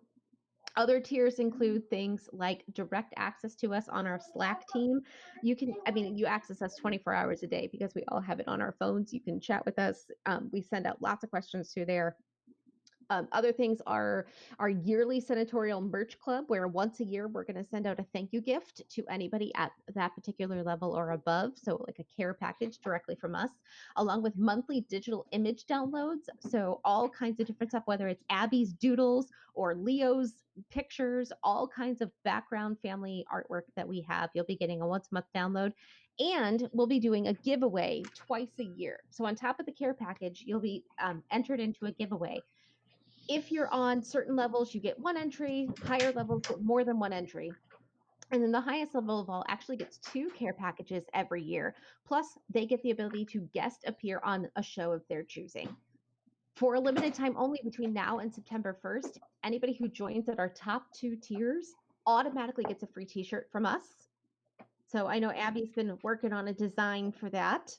I don't know if you have any hints for us, Ab. I think we might go with some. It's still in the works. We have a couple days, right? What is the date? September Oh, 1st? September 1st. We got a while. About 20 days. So we definitely have a Legion Legends club design going on. I'm a Legion legend. Our standard what we call them, the laurels. The But laurels. I think becoming a Legion legend and having your shirt to wear loud and proud, that's where I'm falling. We'll have to put it up to all the consulates here, but that's what I'm hoping wins out. Okay. So join now anytime. We appreciate everything you do, but beer bank full, keep the lights on. It's really what we're trying to do, because the easier it is for us to get content out to you, the more content we can get out to you, is kind of my take on it. Anything else that I'm forgetting about Patreon, kids? I don't think so. No, they're beautiful and wonderful. Okay. All right. The next point of interest is, except for Drinks and Nose, Drinks and Nose will continue to be broadcast on our Drinks and Nose YouTube channel. Other than that, every other show is going to be streamed directly on the Podcast That Family of Podcasts YouTube channel. So go right now and hit the subscribe button so that you won't miss a single subscription or a single show of any of our shows. Those of you in our chat, I know some of you have only seen Drinks and Nose, some of you have done Floats Down Here, some of you have done Must Not Be Named. This way you can get access to all of them without having to subscribe to a variety of channels. Everything will go through our Podcast That Family of Podcast channel from now on, except Drinks and Nose. That one we're keeping separate, correct? I believe so. Yeah. Either way, subscribe to that one. Long term, we'll see. That's one of those things you might have done differently. Maybe keep things more condensed. I don't know. But either way. Okay. That's where we're at right now. Luke, you want to jump in on some of these other announcements for the different shows? Yeah, so we're at the end of our book 4 for Must Not Be Named, so we have all of our fun end of book 4 extravaganza where we bring in all of our guests and all of our full team along with us, and we do movie, we do full book recap, we do all sorts of superlatives and questions, so that's a lot of fun. We'll be live streaming those, so subscribe to that channel, because I think we're going to start doing that on the Podcast That Family of Podcast channel that I just put in the live chat. So do that now so you don't miss it, and you'll see a lot of familiar faces on those. I think that'll be in a couple of weeks. Yes. We just finished book 4. We're going to take a couple weeks off and then come back and do the end of book stuff. Yeah, and another big note on Must Not Be Named that hasn't even been announced on Must Not Be Named is we're going to start going to a top of the year release for all books. So even though we're ending book 4 in a little bit halfway through the year, we are going to start the next book at the beginning of next year. We're going to take some time and try to, like we were talking about, the hardest thing is getting that backlog and getting caught up. So we're going to try to do that now and not kill ourselves trying to record every single week. Another big announcement is Floats Down Here is ending soon. We only have, I think, maybe 3 more chapters left to go. So that should be done in the next month or 2, right in time to watch the movies, which is kind of our hope. And then we will be done with that show. So if you have ever read Stephen King, now is the time to go back and refresh the book or get it on Audible and listen to the whole thing and then catch up on our show. That would be great. And then I didn't even tell Luke I was going to announce this, but I've been planning this for a while. Floats Down Here is going to go to a once a month book club where I basically made Luke and whoever else wants to read one Stephen King book a month. So my hope is that by November or so, I'll have the list of the books for the year out. So anybody who wants to join us can read and let me know if you are interested in sitting in a panel with us for even just one or two of the books that are the most interesting to you. So my goal is to get that list out to you On a very soon. similar note to that, we'll also be doing the podcast that gets lit, which is going to be our other monthly show. And again, all of these shows are going to be on the same YouTube channel, so you won't be missing them. You have to subscribe all over the place, but we will have the podcast that gets lit with me and Bailey doing a monthly book a month club, or maybe half a book a month, maybe like a book 2 months. We'll see. But that's going to go kind of offset to what Floats Down Here is going to turn into as well. You want to talk about the Drinks and Nose plan? Yeah, Abby, do you want to talk about your half of the Drinks and Sure. Nose plan? Yeah, so my half of the Drinks and Nose plan is called Gertie's Revenge. As you all know, I was the first time watcher and I knew very little. So this is my rebuttals, rebukes, retribution. It's Gertie's Revenge. I will be doing a rewatch after I know everything, how it ends. How do we watch this show differently now that we do know the ending? What does episode 1, season 1 say to us now? It's just some inside thought of going through it again, having the full story, and maybe poking fun of some of my co-hosts. Or you'll know more than Along we the way. do because we didn't know what happened in Yeah, season 8 at that point. Exactly. Your season 1 recording with me did not have season 8, so you have some fresh ideas. Wrong. I can't wait. I'm excited.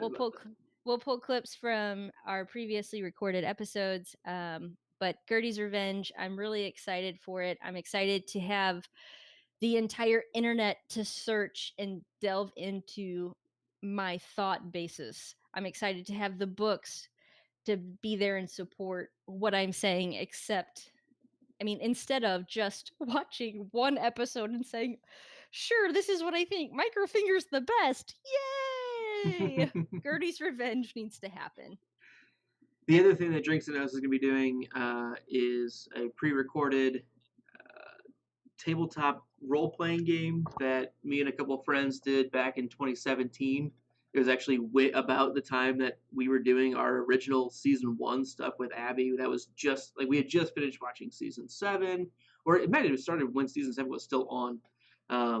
And we've got a lot of content for this house and characters that we created around the tourney of Harrenhal.